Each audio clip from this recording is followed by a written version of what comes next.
Hello everybody and welcome to Richmond Oval. It's round 11 in the SANFL and today it's West Adelaide sitting 7th on the ladder against the Eagles who are 4th. West Adelaide were travelling pretty well. They'd knocked off Port Adelaide and South Adelaide in recent weeks, but last week they went down by 9 points to Sturt. They've fallen to 7th on the ladder.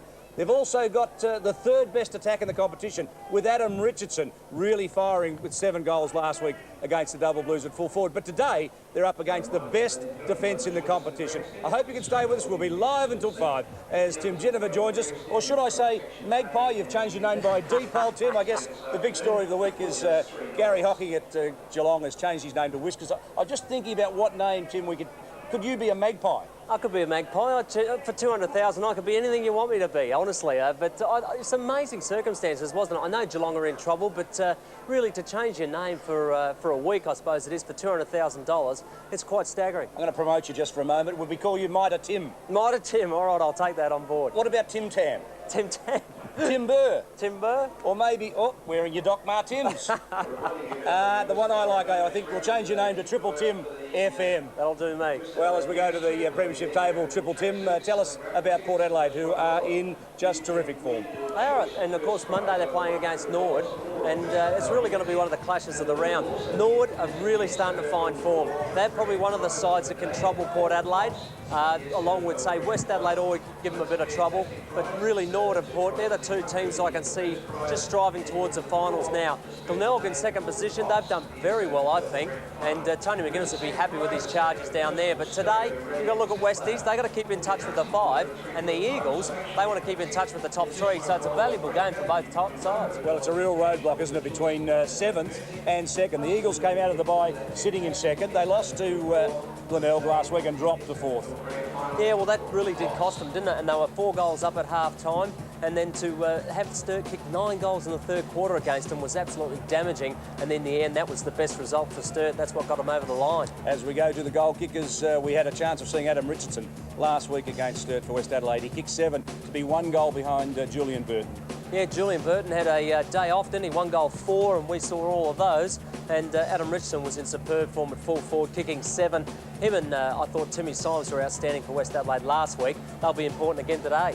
Tim, back in round 2, the Eagles knocked off West Adelaide at Woodville Oval. 30 points was the margin, and I guess a lot of people thought pre-season that the Eagles might struggle, perhaps be at the lower end, but that was perhaps the win against last year's side that finished 3rd that really signalled that maybe they had some talent. It's a good young side, the Eagles, they really are. I think that what Mark Micken has done with them, he's just let them breathe, let their natural talent and their flair come out, and it's really come off. It's paid off. They've got some really good young players that have really hit on this year. Adam Pearce in the middle as well. Since he's gone there from a back pocket, he just wins touch after touch every week, so he's been outstanding. As we look at the West Adelaide lineup, Tim, you can't help but think what an impressive bunch of players they've got. They've got some stars on every line.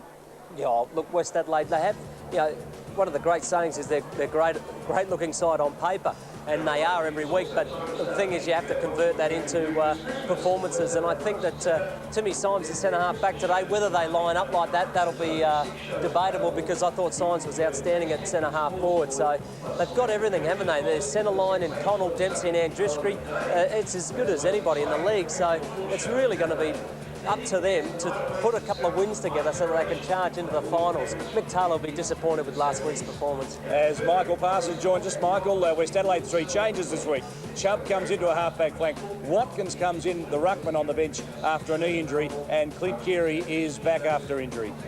Yeah, good to see Ben Watkins getting a game again. He's been going around in the 2s for a couple of weeks now. He really does supply West Adelaide with some aggression at the ball, and I'm quite impressed the way he goes about it.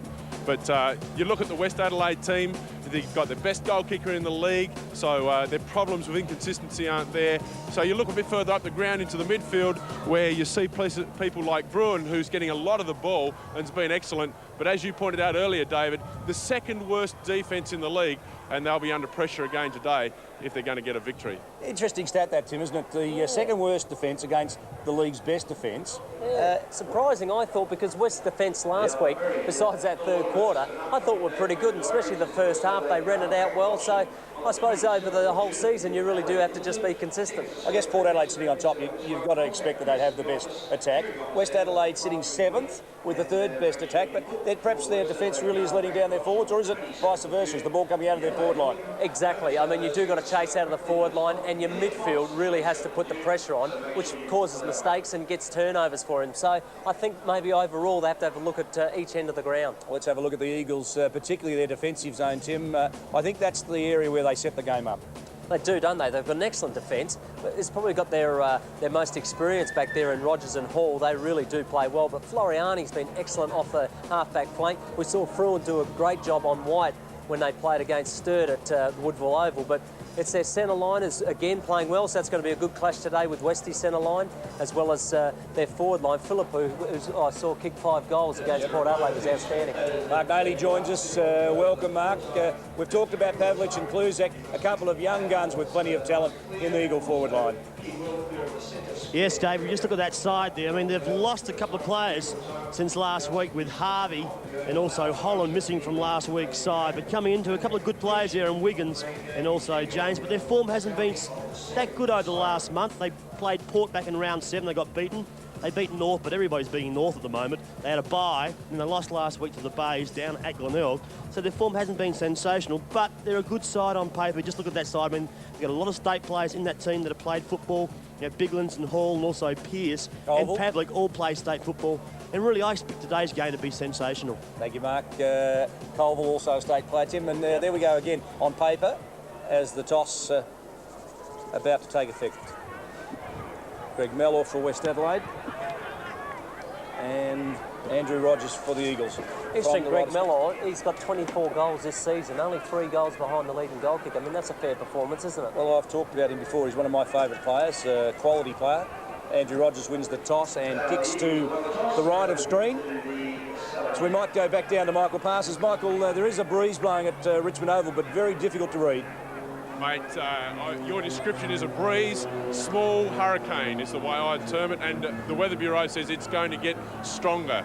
When I was a boy, we used to climb mountains in New Zealand. When they said, when you see hogbacks in the clouds, mate, it's time to get off the mountain. I reckon I saw them this morning. There's a strong wind warning out, rain forecast later on. It's a shocking day to be sitting on the boundary line. I might come up and sit next to you in a little while. I don't think there's any room up here. Red Bigland's on screen, Tim. An exciting player for the Eagles, really developing into the potential that the Eagles have seen in him and Port Power for a number of years. Yeah, excellent. He's had a lot of trouble with injuries as a young man, but now he's 21 years of age. He's starting to shed that off, starting to really develop as a player. Him, Colville and Cigalella as a first ruck is a fair combination. Mark Naylor, a young 17-year-old playing only his 3rd game for West Adelaide. His 4th game today for West Adelaide is Malcolm Greenwood, a 17-year-old from the Riverland, and he looks the goods. Yeah, it's pretty impressive last week of young Malcolm Greenwood, a name I think you need to stick into your head for a little while, because I think he's got a lot of potential to go on and play at a high level. But this side, I mean, the West Adelaide side, they were beaten last week by a very determined double blues unit at Ungley Oval today. I just expect playing at home in front of their home crowd. It's a reasonable crowd here, just considering how cold it is here at Richmond Oval, but I just expect this side to come out full of steam. And there's the Eagles huddle. Jeff Wiggins, number 38, Tim. I guess if there's one player that the Eagles would have loved to have had back early in the season, it's Wiggins, last year's state ruckman, the leading knock ruckman in the competition last year, but depleted with a knee injury pre-season. He's only just back for his first game for the year. Well, it's going to be a blessing for the Eagles, isn't it? They've got Biglands in great form. Going to have Wiggins working with him off the bench. I think it's going to be an embarrassment of riches, really. Michael Parsons, you're our rucking expert today. Tim Symes in the middle of the screen. Watkins just walking off the oval. Looks like he's coming to the bench. I guess the big man battles today will go a long way in determining the match. Yes, David, I wouldn't go too far out. I think if there's probably the 4 best big guys in the competition at the moment, you could see them going around today. All 4 guys, 2 on each team, have got some real class about them. The guy on screen now, as I said, really does supply some aggression at the ball and really did improve over last year. But it's great to see Wiggins back for the Eagles as well. He's played 5 games now in the reserves, which is a few more than I thought it would take him to crack a senior game. But as you say, Biglands has been holding down that position so effectively. Middle of screen just a moment ago, we had Clint Keary.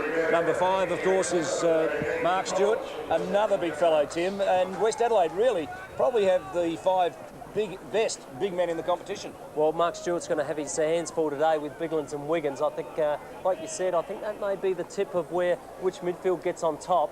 And you've got to keep your forward line open today too. If you're kicking with the breeze, it's easy to everybody run down there and crowd it up. Got to keep it open, and it'll be interesting to see how both sides handle that today. Mark Daly, I guess this match, really all the hype coming into it, match of the day, 7th versus 4th, but really two sides very evenly matched, and I guess this is a 4-point game for either side. Yes, definitely. We see one player there in Gavin Colville will play a very important part in today's side for the Eagles, up against Broome there. But as you said, David, very important game for both sides, and I just expect that this will be pretty hot pretty early. So I would stay tuned to the ABC this afternoon. This game is going to be pretty good. The umpires, Greg Inge, Tim Slavin and Richard Fox officiating this afternoon. Stay with us. We are live until 5. This SANFL match of the day on ABC Sport. Your commentator is Mark Daly with Tim Juniper. Yes, the Eagles kicking right of screen. The Bloods at home this afternoon. The ball will be put down. Big Bigland's up against Stewart. Bigland's just a little bit too tall. Got his hand on the football. Comes to ground. Stewart cleans it up quickly. Gets the ball moving forward. You just see there with the breeze. DeRosa comes up with the football. Dodges around one or two players. Ends up with Barrett. The kick's not good going towards Richardson. He pushes the player away. Left leg around his body. It's the first major kicked against the breeze. Great start for the Bloods, Tim. Well, into the breeze, you've got to be happy with that. I think if you can kick 2 or 3 would be an outstanding quarter into this very strong breeze here today at Richmond. And that's a great start to West Adelaide. Some great work in the middle here. Stewart got it out of the centre clearance. Barrett gets it onto his boot. Now, this is great skill for a big man. Gets down low, gets rid of the tackle, snaps around his shoulder. And very good work, Adam Richardson, and doesn't ruin his great goal-scoring record this year. Back in the middle, see Richardson there, the first major, up against Stephen Hall this afternoon. Biglands again gets his hand to the football in the middle of the ground, then pounces upon Little Dempsey. Made sure the ball didn't come clear. Just seeing up forward, Tim, just a couple of matchups. We might pick them up for both sides. As the game would be around about 20 players around this ball at the moment. Colville tries to thump it in his direction, finally gets his hand to the football. Coming out wide now, chance for the Eagles to go forward. Pearce, quick hands, he goes back. Comes to Shirley. Shirley heads towards Pavlik at centre half forward. Couldn't take it. DeRosa overruns it. Good tackling to keep the ball in the area. Good work in tight. 18 in there is McGregor. Can't get near the football. And the umpire will come in and ball up. Just Rhett Bigland's getting his hand to the football, but the other guys are just standing out a bit too wide. His Rovers and his Ruck Rovers are just a bit wide. Need to get a bit closer. What colour that bloke have? I think it's the Brisbane Bears, the Brisbane Lions. Yes, he's a Brisbane man, long way from home, but footy fans, Mark, are footy fans wherever they are. Well done, Ed Richardson. Good bustling work. Gets the kick wide to the defensive halfback flank. Jumping in on top of that one, getting away with it was Jason James. Gets away the handball. Filippo fights hard for it. DeRosa over the top of him. And the Eagles try and fly it out, but Matty Connell gathers it in and claimed in the final tackle. How much pressure is on Matty Connell at the moment? He's taking a fair, not abuse, but he really is under the spotlight at the moment, Tim. Last week, Daryl Hart watched him all game and probably would have been reasonably impressed with him finding the football, but a couple of times he ran himself back into trouble. He wouldn't have been pleased with that. Michael Parsons will bring us up to date shortly with the benches for both sides as DeRosa gets the kick forward. Greenwood, Colville, slick hands, Pearce. What clever work to Floriani. Around the corner, it's coming in quickly, but dropping back Sam Jones, a former Eagle player and St Kilda player, and he's found a niche with West Adelaide. He goes wide, out towards Dempsey. Dempsey takes it, quickly gets the ball moving up forward to DeRosa. DeRosa, the kick's not good, but finds his target. 55 there is Greenwood. Over to Connell. Now, Connell kicks the ball high. This will sit. Hard ball for Biglands to take. He takes it. So a bit of confidence there with Biglands taking the first mark of the afternoon. Biglands heads towards Pavlik at centre half forward. The ball's going over the top. Quickly there is Dillon. Heads up towards, looks like Filippo up forward. Now chance here for the Eagles. Quick hands. Filippo's first for the afternoon, and the Eagles fight back. Some very unselfish play there from Christopher Kluzek to get that to Filippo to kick the goal. He could have ran in himself, so that was unselfish. But the Eagles have kept the forward line open. You see here there's plenty of space, plenty of gaps to run into. So that's going to be the key for any side kicking with the breeze today, to try and keep it open. Very unselfish play. Bit of strength, Tim, by Kluzik as well. You won't see Gavin McMahon pushed off a ball too often. He's a solid unit, isn't he, McMahon? We saw him on the half-back flank last week do a pretty reasonable job. 1 goal apiece. We're just on 4 minutes into the first term. Hope you're enjoying this as Bigland's in ruck for the Eagles. Opposed to him, Stewart dumps it down. Grinick for the Eagles. Well, it's great to have him back in an Eagle jumper. He's just missed so much football, Tim. I think he's missed something like 2.5 seasons in the last 5. Well, both him and his brother suffer from a lot of injuries, don't they? Both exceptional players, very, very quick. And maybe that's what it is, mate. They were too quick, done too many hamstrings. Well, we didn't get a chance to give our tips before the start of the game there, David. Just who are you going for this afternoon? Well, I'm an Eagle fan, as you know. And I think West Adelaide, after last week's drubbing over Sturt, might just hold the advantage. Yeah, Jim? I'll go for Westies. I like Timmy Symes at centre-half forward. He was named centre-half back, but he's lined up there at centre-half forward. And I think they've just got to hang on to it. As we go down to Michael Parsons, he's got the benches for both teams. We do for sure. Burton, Watkins and Carey for West Adelaide. The Zanos, Wiggins and Shane Young for the Eagles are sitting down early. And fellas, I'll go the other way. I reckon the Eagles might just get up at the end of the day. Walk us through this ruck contest, Michael, if you would. Well, it really gets down to reading the ball best against that strong wind. It really is going to play havoc with the big fellas all day, I would say. You've had a chance, Michael, to have a look at Bigland's during the year, and Mark Stewart. Who do you fancy as the more complete ruckman? I think Biglands is turning into a complete footballer. He had some great games under his belt before he got a horrendous injury, and that really slowed him down for a couple of years, but now he's really starting to find some form, and I wouldn't see him, be surprised to see him playing at the next level up, probably next year even. Yes, it's a good call there. I've been quite impressed with what I've seen of Biglands and also Stewart this year. He's very mobile for a big man. I think we've said that quite a few times over the last couple of years. The players are going on and playing at a high level. It comes back to Broome here, going for the safety of the boundary line. It's out of bounds on the full just quickly there. Particularly, Tim, when you see guys like Simon Eastow, who went from Norwood to Western and really made the grade.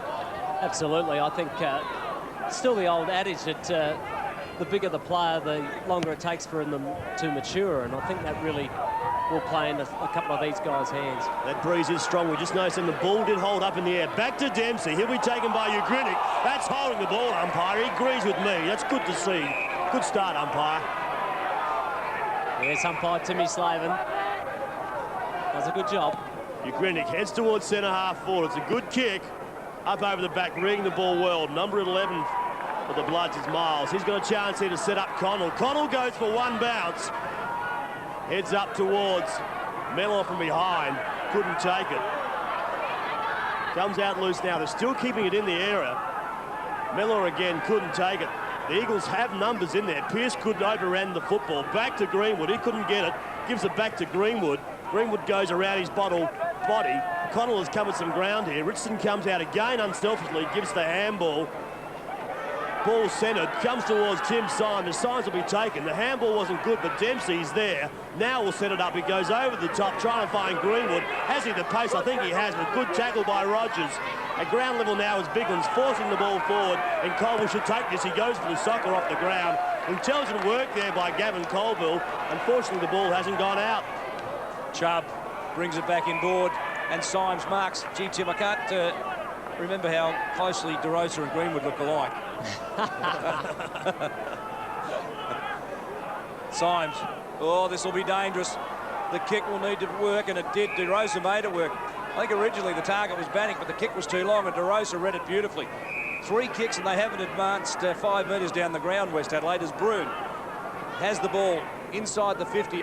Great congestion. The Eagles have worked back hard to get into defence. West Adelaide have got no leading area for Richardson to move into, so Stewart now marks 60 metres out. Mark Stewart, the big West Adelaide ruckman, looks for the lead, and that kick is a shocker. It's not worked at all for him.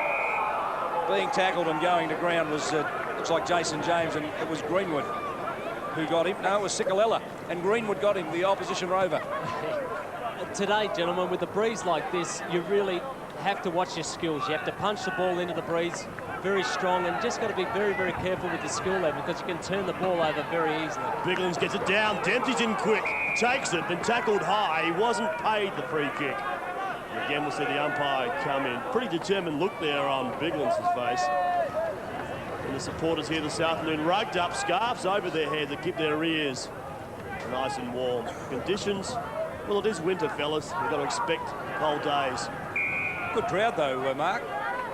Yes, they're still coming in. I was a bit worried there about 2 o'clock before the start of the game, but numbers really have come out to support their local SANFL side. Could be a chance of frostbite today.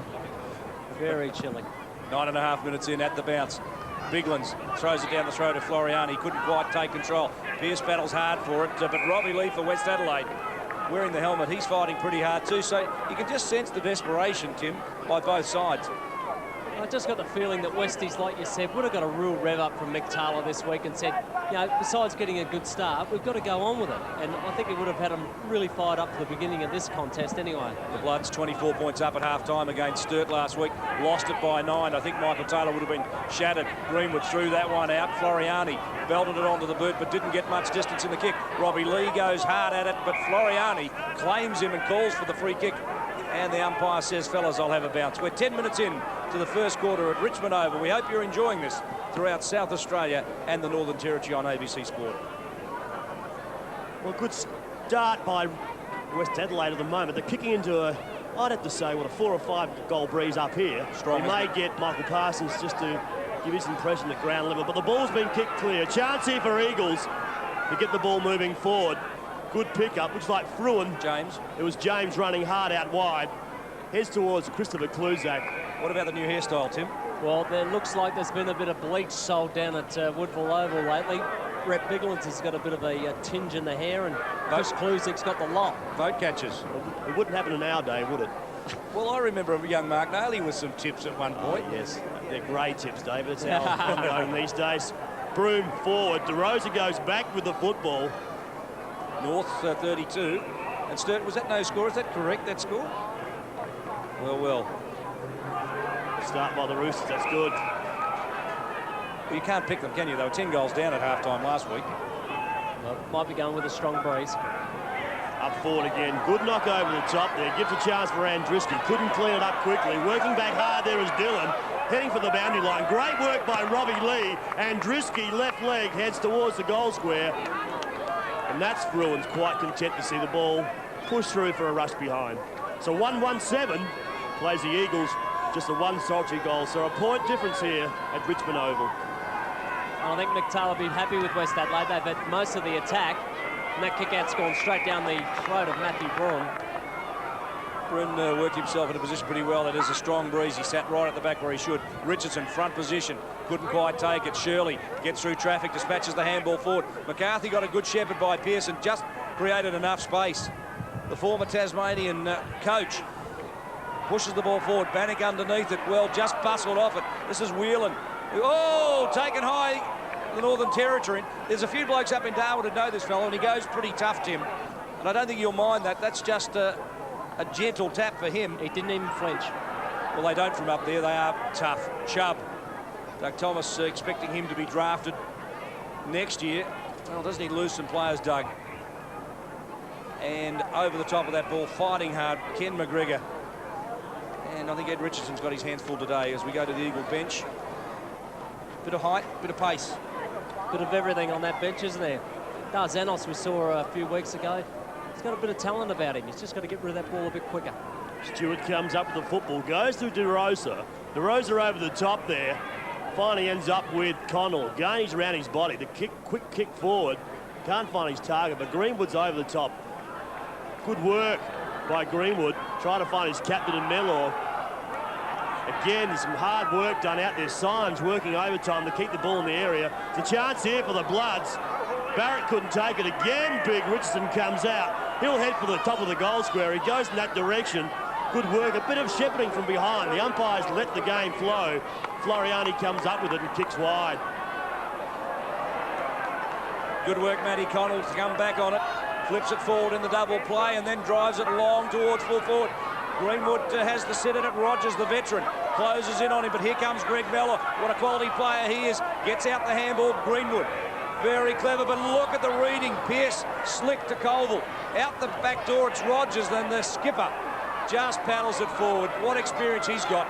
Give the young legs of Ugrinnick a run, and Ugrinnick goes along the boundary line. The ball sits nicely for him. Handball over the top was the right option. Dillon fakes on a ruckman. Well, you do that every time, wouldn't you? And takes off with a couple of bounces inside 50. Long to goal, but the kick was disappointing. It's going to be difficult coming in from this side pocket, kicking into the breeze. You've got to set it up probably to the top of the square because it's almost going to be impossible with that breeze blowing it across. So Dillon did some great work there to get around the big ruckman, but just should have finished off a little better. The ball to be brought back in. We've played 14.5 minutes of this first quarter. The scores are locked away at 7 apiece. Chance here. Dion Miles just chips the kick forward. Finds Connell. Back again to Miles. A quick handball here to DeRosa. DeRosa through the middle of the ground looking for Barrett. Barrett couldn't take it. In there hard as Lee again. Tackled hard there by Colville. Back to Barrett. Back to DeRosa. He sets up Broom in the middle of the ground. Broom quickly turns. Kicks left leg. Up forward. What a mark by Mellor. There's a lot to like about this bloke, Tim. That is a great grab too, isn't it? Because Rogers is a great defender. He's just sat that up and basically stopped it with the one hand and then pulled it into his chest. Great grab, and he's so fierce. That's what I like about him. He's a forward. He's just so fierce with it. Well, Greg Mellor would only be kicking from about 45 metres. I'll tell you now, fellas, it won't reach the goal square. That's how strong this breeze is this afternoon. We'll sit and watch. He's a powerful kick. It's not too often that I'm wrong. The kick's on its way. I'm wrong this time because he's brought it home. Has he the direction? I don't think he has. One finger goes up. So behind to the Bloods. What a start by they. Wow, this side, they're 1-2-8. The Eagles just 1-1-7. We're a fair way into this first quarter, 15.5 minutes, and you've got to be very, very happy with West Adelaide at the moment. They've got a lot of the play, and the Eagles just haven't managed to use the wind properly yet. Floriani holding decision. McGregor, who's playing at centre-half forward, will take the benefit. Shepherded out of the contest, said the umpire. You talk about exciting players. This fellow's one of them. High quality, high leaper, and good hands, and so is this fellow, Pavlich. Marks looks to play on quickly. Here comes the lead from Kluzik. It's a beautiful kick. Oh, well done, DeRosa. That was lay down misère for Kluzik. He would have just marked and kicked for goal. And DeRosa made good yardage to get there. Symes wide to O'Connell. Defence into attack. And how quickly you can turn it over, and West Adelaide go forward. This is Richardson playing as a defender, running hard. He's deep in attack. Connell a high ball. Mellor sits underneath this one. Well done, Andrew Rogers. The skipper punched it down, and Sikalella throws it out to McCarthy. Broom's got him. McCarthy got the handball away. Rogers with a rare fumble. Mellor comes after him, and the skipper goes to ground, and Mellor and Dempsey wrap him up. Westies, look at this attack on the ball. Look at this, bang. That's fantastic. That's courage by both players, and DeRosa just smashed through it. But West Adelaide's skill level at the moment into the breeze is far superior. Biglands will take this, gets his hand to the football, couldn't find his target. Broom's in there quickly. Again, the big fella in Biglands roads his own ruck work, kicks the ball towards the centre of the ground, and the wind's taken this. It's over the top. A chance through Andriski. He's out wide, the left leg. That's where he likes it, puts it up for Barrett. Now Barrett outside 50, has movement from Connell. He's working up and down the ground. Good work by Matthew Connell to take this ball inside 50. Yeah, this is a tough kick, Mark. This is a real tough one. I think he needs to aim, I think. I would come, I reckon, about 10 metres this side of the point post. He kicks this, he's a genius. Well, he's getting plenty of the football. He's had 7 kicks already. It's a good kick up forward. Richardson gets one hand to the football, couldn't take it. At the ground level is Dempsey. And Dempsey's over the top. It's a major. That's his first. And that's the West Adelaide's second. Well, Mark, just before Connell kicked that, I was going to say probably go to the top of square would be a better option. As it turned out, that's where the kick ended up going. I don't think it was intended there, Tim. No, it wasn't. Symes and Richardson made a contest of it. And look at Dempsey's skill level. Just came off the pack. He hardly even took the ball before he laid it onto his left foot and snapped it. So, exceptional work. And West Adelaide, they would be ecstatic with their first quarter. Into the breeze. Already have a lead of 7 points. 18.5 minutes in, and West Adelaide clearly having the better of the Eagles in this term. McCarthy ruck roving for the Eagles today. Puts in a long one. It's a wobbly one towards Pavlich. Caught under the ball. Kluzek misses it. McMahon goes to the back door and just defends stoutly. Switches the direction of play. Got through. Kluzek almost. Kluzek did well just to hold him up in the final wash. And a kick wide of the mark, Dillon underneath it. And it's a point. Probably had more time to steady up and just Cicolella had more time there just to straighten up and really go for a drop punt there rather than just have a lazy snap. They're under pressure though, and that's the pressure that West Adelaide's put upon them. Cicolella with the point mark. And fellas, you might be interested down on the boundary line, the first spots of rain for the afternoon starting to fall. But I'm interested in the stat count. It seems like there's a red and black ball out there, and West Adelaide, a great mark taken. West Adelaide own the football right now. Well, quickly, Michael, where have you seen West Adelaide winning the game at the moment? They're just controlling the football. Their skill level, as Timmy Ginner's pointed out, into this breeze has been fantastic. They have hardly missed a kick all day. Now, Michael, I said 4 or 5 goals this breeze would have to be worth this afternoon. What would you say down there at ground level? Definitely a stronger breeze than normal. 4 to 5 goals, I would say. Well, that's not a good start by the Eagles if that's the case. And Michael Parsons saying at ground level it's worth at least 4. At the moment, they are trailing for West Adelaide. Chris Barrett hit the post, and Stephen Hall brings the Eagles out. That's a set play. Shirley short to Floriani. Now, that's the second time this quarter that's worked for them, Tim. So West Adelaide need to have a look at that. Yeah, I don't know whether you'd be going short though, David. You got the breeze. Go long, which long's not working for him. What a good mark that is. Ed Richardson, well down from his regular full-back position. Robbie Lee, great courage, took the ball. Floriani wrapped him up. Andriski swings around on the left boot, squares it up towards the centre of the field. McCarthy read it beautifully. Just experience from the defender. The handball over the top. Hall is in trouble. Swings to the boundary. That was a good decision in the final analysis. And out it goes wide. 32. Jason James. Work with us, Mark. I'm just saying, David, the Eagles at the moment, they're just walking around this park. It really is not a committed Eagle side that's out there. Pierce to Whelan to McGregor. And you're right, Tim. I think the Eagles are playing a little short. They're not using the breeze at all. And Dion Miles is doing a good job just chopping Pavlich out of the contest. He's had one good mark, but Miles really has rebounded as he did then. Beautiful kick. Symes is playing well across half forward. So West Adelaide got winners on every line. And, well, look at this. Greg Mellor. And he's beating a quality player in Andrew Rogers. The umpire blew the whistle a little prematurely, but Mellor will take it anyway and play on. Matty Broom was the target. Colville closes in. Gavin Colville holds the ball in, and Richardson, the big full forward, Adam Richardson, just jumps on top of him, gives him a slammer. Well, Mark Nally was trying to make the point. There was 4 Eagle players here at one contest in front of the grandstand. Yep. Just walked into the centre of the ground. Did not make an effort to get over to assist or make a play. Other games being played around the state this afternoon. To see the Bulldogs, they're 21, they lead South 13. And North, well, those scores are right. 38 plays, the Double Blues yet to score, so Sturter in trouble. But it's a fair breeze in the stadium. Here we see West Adelaide, they're 15. They lead the Eagles 8. It's a push in the back, I reckon, Tim. Free kick will come to Mellor. Yeah, no prizes for guessing that one. Mellor goes wide, looking for DeRosa. Over the backwards through it. He punches the ball down, then takes it, runs with it, gets the ball forward to Pierce. Pierce, right leg, heads up towards Pavlich. The big frame, he's out front, couldn't take it.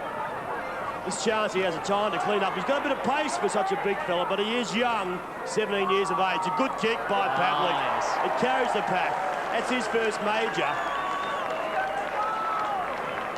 And one needed, I think, for the Eagles. They're 2-2, West Adelaide 2 goals 3. Well, that's the first time we've really seen the Eagles pick it up and run and go long. You see a good piece of work here. Pavlich picked it up off the ground, just ran and set on going straight to the square. And with this breeze today, it will carry. Jones was having a contest in the square, went over the top of those guys. It was always going to be a goal. But the Eagles want to do a little bit more of that, a bit more direct football and take advantage of a strong breeze. 2-3 to 2-2, 1 point the margin. The Eagles need another couple perhaps before quarter time. Bigland's in ruck. Dead heat that one with Stewart, but clever work. Floriani gets the kick away. Chubb now out of defence. It's Bannock. A long ball forward. Colville fights for it. Robbie Lee goes hard. This fellow's a goer, no question about that. Shirley and Broome, Colville, there'll be sparks flying between those three. They are 3 players who are very hard at it. Gavin Colville Exciting young play, having a good year. Robbie Lee just taking him on there. Plenty of pressure. A little bit of a push there by Broome. The umpire had none of that. See Broome onto the ball quickly, kicks it up forward. The bounce up in favour of Fruin. Great tackle by Lee. Fruin heads for the boundary line. The ball be thrown in, inside 50 for the Bloods once again.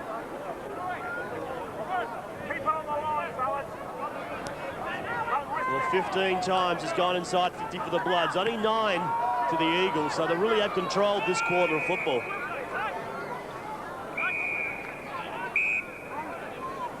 Tim Symes and Screen will play 24.5 minutes for 1-point margin. No doubt Coach Mark Micken wouldn't be happy with his charges at this stage of the game. Ball's thrown in. Bigland's up against Symes. Symes over the back. Try to find Broome. Broome couldn't take it. Well done by Gavin Colville. He'll take it up. The support there running is Rogers. Rogers comes towards the centre of the ground. Now looks for somebody to pass it off to. Out wide is Grinick. Going with him will be Bannock, but the ball will beat both players out over the line. Well, you cannot be happy with that. That's your captain, your most experienced player, coming through the centre of the ground with the breeze, changing tact and coming out to the flank. Suicide stuff. West Adelaide, Tim, are playing a man loose in defence, and I think that was a problem as we go down to Michael Parsons. Yes, one of the things you can notice from down here, fellas, is that the Eagles are pushing back into the back line, but then with the strong breeze, when they come out, they really haven't had an option to go to, and I think that's one of the reasons why they've pushed the ball wide. Well, Tim, it really has been West Adelaide in that first quarter. With the Eagles, I mean, what are they going to do in that second quarter at the moment? I mean, they are getting beating in most positions. Well, unbelievable stuff by West Adelaide. Mick Taylor obviously had them fired up. And the way they started that quarter, they were just hard at it. And their skill level into the breeze was exceptional. Getting it up forward to guys like Richardson and Mellor and Symes, who are all taking grabs and all being targets. Now, Matty Connell this week was superb. Got the ball, was going one direction, didn't turn around, kept going with it, and he's probably had 8 or 9 touches this quarter. An absolutely brilliant quarter from Matty Connell. Well, quarter time scores here at Richmond Oval. See West Adelaide there, 2 goals, 3-15. The Eagles 2 goals, 2-14. And you're sitting at home nice and warm watching it live and exclusive to ABC Sport.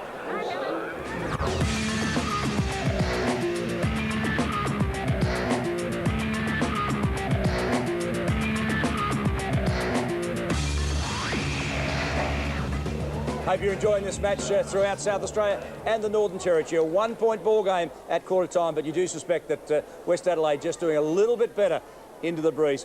One of the exciting things about watching SANFL football is watching young players develop. They come from all parts of the globe. One such fellow was Greg Dempsey, who came from the Riverland, came down to West Adelaide, made a bit of an impact. The Crows picked him up, but unfortunately, injury robbed him of valuable time with the Crows, and finally he was delisted. But now he's back at West Adelaide playing some great football. I've been with West Adelaide for 4 years. Came down from Renmark initially, and Jeff Morris was the man who got me down to Adelaide. I played with Renmark in the seniors for 3 years, and they're reasonably successful. We won a premiership the last year I was there, and I think they've struggled since, but are starting to regain a bit of form. It's one of probably 3 premierships I've played in back there, and yeah, I'm hoping to play in one down here at some stage. I spent 2 years on the Crows list and just had a lot of troubles with leg injuries. Yeah, I did gain a lot of positives. There was a few big downfalls with the injuries and whatever, but yeah, certainly a lot of positives came out of it. Mike's been good. He's got a lot of confidence in his players and he backs them up, and I think that's where a bit of success comes. My personal goals this year would be to play consistently at a league level, and obviously as at a team level, we'd like to make the top 3 and make our presence felt in the finals and hopefully take out a premiership. Well done, Greg. Well, they made the top 3 last year, Yes. Tim, but they didn't really make their presence felt, did they? Not in the final analysis, but they definitely improved, and I think they were very happy with perhaps making 3rd, but this year they wanted to go a step further and make that grand final. Greg Dempsey's one of those players that probably get them there. I thought in the finals they really missed big Adam Richards. They had Modra at full forward last year. He's, of course, gone to Fremantle. But when he kicked this goal, it was a classic full forwards goal, swinging around on the left boot. just breaking a tackle and bang. Well, for the size of him, his agility does surprise you at times, and the big fellow, he really has got it. Look at that around his body quite well, but the way he picked it up and moves, it's quite exceptional. I talked to you, Tim, before the game about Greg Mellor, and I thought he was one of the real quality players of the competition. I guess when the Eagles give him their skipper in Rogers to pick him up, and he plays the quarter like we saw, it really just underlines how good he is. Absolutely. Matthew Braun here, he gets plenty of the football, puts it in. Look at this contest. That is a very good grab and very good strength to hold out a player of Andrew Rogers' calibre. Have a look at it again. He just stopped it with his left hand and then pulled it into his chest. Just fabulous stuff. We saw Greg Dempsey in the player profile at quarter time. I like a lot about him, the way he goes. He's very hard at it. His skills are pretty good, and he's not bad around goals. Well, this is a great piece of work. Matty Connell, who we said found plenty of it that quarter and was excellent, comes to the contest, comes off hands, hardly brings it to boot, and he's got it on and snapped it already. That is a mark of a class player, and it was no fluke. He did that very deliberately. Look at that. Exceptional stuff. I think it's fair to say, Tim, that Michael Taylor would be pretty happy with the way his boys played into the breeze as we go down to Michael Parsons and the West Adelaide huddle. Yes, and I think we've got Michael Taylor just talking to his players in the huddle. It's good. The run's good. Oh, we're close, but we hit our targets. That was the thing. Yeah. We hit our targets, so that's all right. It's only if we miss our targets over there, we're under, under a bit of pressure. Yeah. We need a lot of boys come back helping us. With the wind, when we're defending against the wind, we've got to watch the one that carries over. 9 times out of 10, it's just a minute to go over the back. I don't know who it was who missed one from centre, but hey, they were on. Yeah. Kicks weren't quite good. This time, boys. This time it's going to hold up. And you'd have to agree with Michael Taylor that West Adelaide have hit their targets and their skills are exceptional in that first quarter, and he's really just looking for them to continue that into the wind in this second quarter, or with the wind, I should say, in this second quarter. Mark Micken, on the other hand, took a long time to come to his players, and the players were exceptionally quiet. Very quiet in the huddle from both the players and supporters. Just everybody is standing around really waiting for Mark Micken to arrive. When he did, just talk to them quietly about some structural changes. You'll see a lot of guys just man up, go one-on-one. Brett Biglands will play a kick behind the play, but really looking for them to lift their work rate across the half-forward line and really start to work the ball into this stiff breeze here at Richmond Oval. And it is a very stiff breeze. We've just been blown away, Tim. Look, my toupee's gone. I'll tell you what, it's one of those days where if you miss the ball in your hands and it hits you in the nose, you're going to cry for a year. That's what it's like. You've never cried. No. Court players don't cry. I just wouldn't believe that for a moment as we look at the quarter-time scoreboard here at Richmond Oval. West Adelaide 2-3, kicking into a very stiff breeze. The Eagles are 2-2, a one-point ball game, but you'd have to say that West Adelaide have the upper hand. Well, it's going to be important the way they use the breeze in this quarter. They could waste that good effort in the first quarter into it if they don't go direct and keep their forward line open this quarter. So the Eagles didn't use the breeze well, and maybe West can happen as well. As we go down to Michael Parsons. Yeah, Mark, with the into the wind this time, what have you got planned for them? I just got to work a lot harder. We weren't getting anything off hands there from our small players, so we're getting beaten on ball at the early stages. So we just made a couple of structural changes, and we'll see how that goes. Fantastic, Mark. Thanks very much. Thanks to Mark Micken. As Mark Nailey walks us through the stats, as you'd expect, West Adelaide had a lot more of the ball. Yes, David. Mark Micken didn't look too happy there, but you can see why. West Adelaide dominating with the kicks, but that gets down to McConnell, De Rosa and Broome. They're on ballers. They've had 11 possessions each, those three players. Handballs were clear domination there by the Bloods with 31-17. Marks, well, 17 more with 27-10. I mean, that's just outstanding. Great quarter football by the Bloods. And in other matches at Adelaide Oval, Central 5-3, South 4-1. That's a progressive score into the first quarter at Adelaide Oval. And at Prospect Oval, North 6-3, Sturt 1 point. North Adelaide used the breeze, we're told, in the first quarter beautifully. Sturt really didn't get their game going. That is a quarter-time score. Stay with us as the second quarter unfolds at Richmond Oval. Your commentator, Mark Nailey. Yes, David, we just see the start of the second quarter. This is going to be very interesting just to see how the Eagles do respond. Stewart thumps the ball forward, comes back to Floriani. Good smother there by Robbie Lee. And looks like the player in Biglands just taken a little bit high, receives the free kick. He goes wide, out towards Floriani again. With him, going hard with Chubb. The free kick's been played again. Umpire will bring it back to Floriani. Just wait now. So slightly built Floriani kicks the ball. up towards centre-half forward. Dempsey there goes up with Richardson. Neither player could take hold of the football. Pavlik's there, Colville's there as well. Good tackle from behind by Dempsey.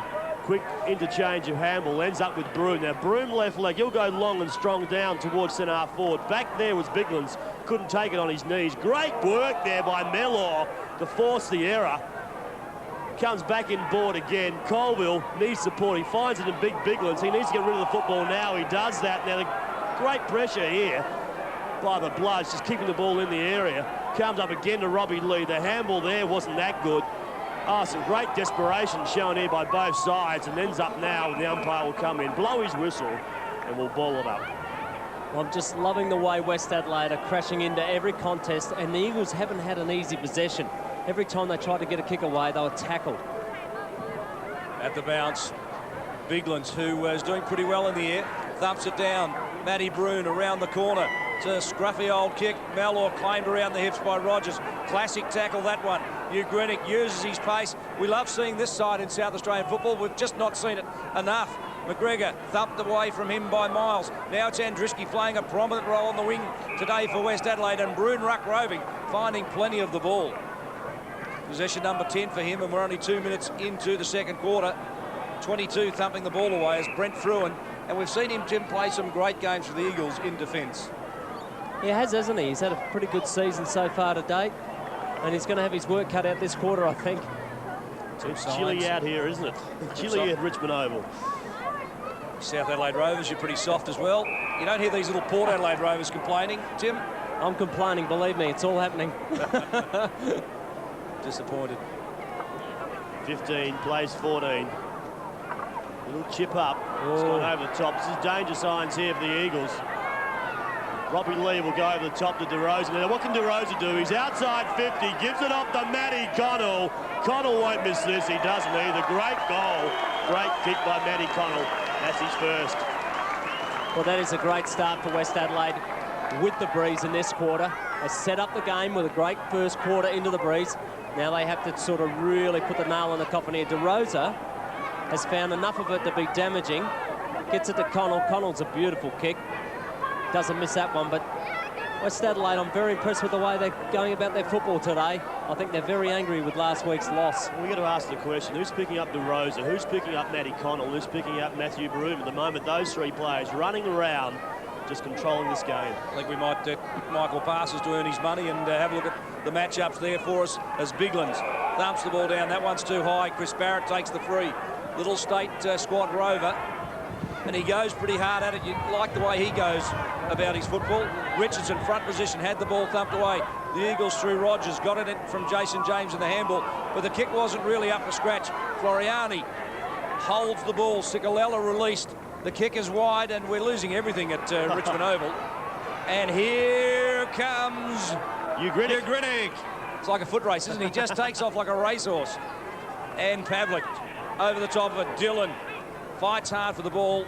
A tough, scrappy player, but he's met another tough, scrappy player as well as they go to ground. And Mark, you asked who was picking up Matty Braun. That was a specific job given to Adam Pearce by Coach Mark Minkin at quarter time. Yes, he needs to be on his mark. See Colville, player I've watched very closely over the last couple of seasons, has impressed me. The ball's thrown in. McGregor over the back, couldn't take it. Good exchange of hands again. Up there again was McGregor. Kicks the ball up forward. Players slipping over there. Chance for the blood through Bannock. Comes up again. Now Dempsey, what will he do with it? Just chips it up and gives his captain a chance to take it. Good work from behind by Andrew Rogers. Again, they can set it up. Goes up. 11 is Christopher Kluzak. He goes to the top of the square. The kick's good. Where's Pavlik? He's there. He jumps and he marks. Oh, this kid is a talent. Well, just as we mentioned that in the crowd there is two AFL scouts. One Carlton, one Collingwood have been spotted. And there's no doubt they'll be able to look at this bloke. Carlton probably be thinking, maybe we've got another Stephen Kernahan on our hands here. Carlton won't get him. Collingwood might. Collingwood are down the bottom. It's a goal. It's a kick by Matthew Pavlik, that's his second. He kicked one on the first, one on the second now. And this is a great start by Matthew Pavlik. Good work by Kluzak here, putting it in up high. He's about 3 deep. He comes over the top and takes a great grab. Should have probably been held out of the contest earlier. They allowed him a run at the footy. Good hang time. And with his with his ability to leap, you don't allow him a run at the ball. What an important one that was for the Eagles. They're 3-2, trailing West Adelaide 3-3, 1 point margin as it was at quarter time. Dead heat in ruck. Bruin.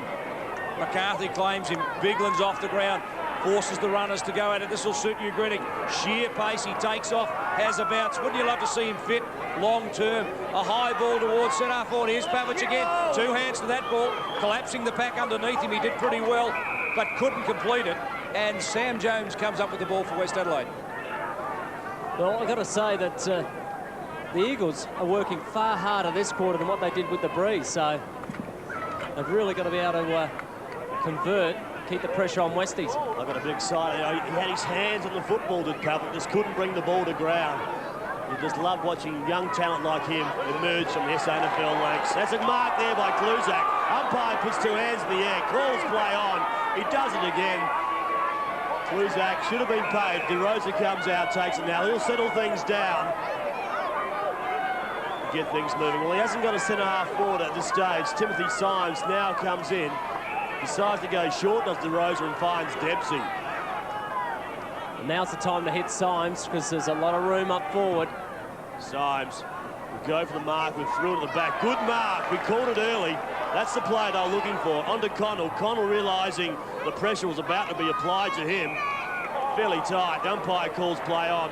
Hall will take it and clear. The advantage paid as Hall gives it out to Colville. You talk about quality players. This fellow showed in the state game. He's up to the standard. A wide ball, and Pavlich, who was also one of those young players who shone in the wet at the MCG for South Australia, kicking 3 goals. Over the top he goes. Chris Kluzak caught underneath the ball. Colville toe pokes it forward. A little bit of space created. Kluzak on the boundary line. Well, what is he doing? I thought he was check siding, but he pushes it up for Philippou. Over the top of it. Philippou gathers it in, looks for a handball, gets one out, and it's smothered. Great work. Great desperation by Sam Jones deep in defence as McMahon gets it out to Connell. Oh, great stuff. Good working off the ball as well. Bruin just giving Connell a little bit of time, a little bit of space to create something. The kick wasn't good.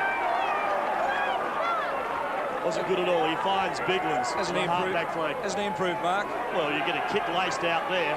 Oh, Kluzak, this time he takes it. This time the umpire has to pay it. Haven't the Eagles left it?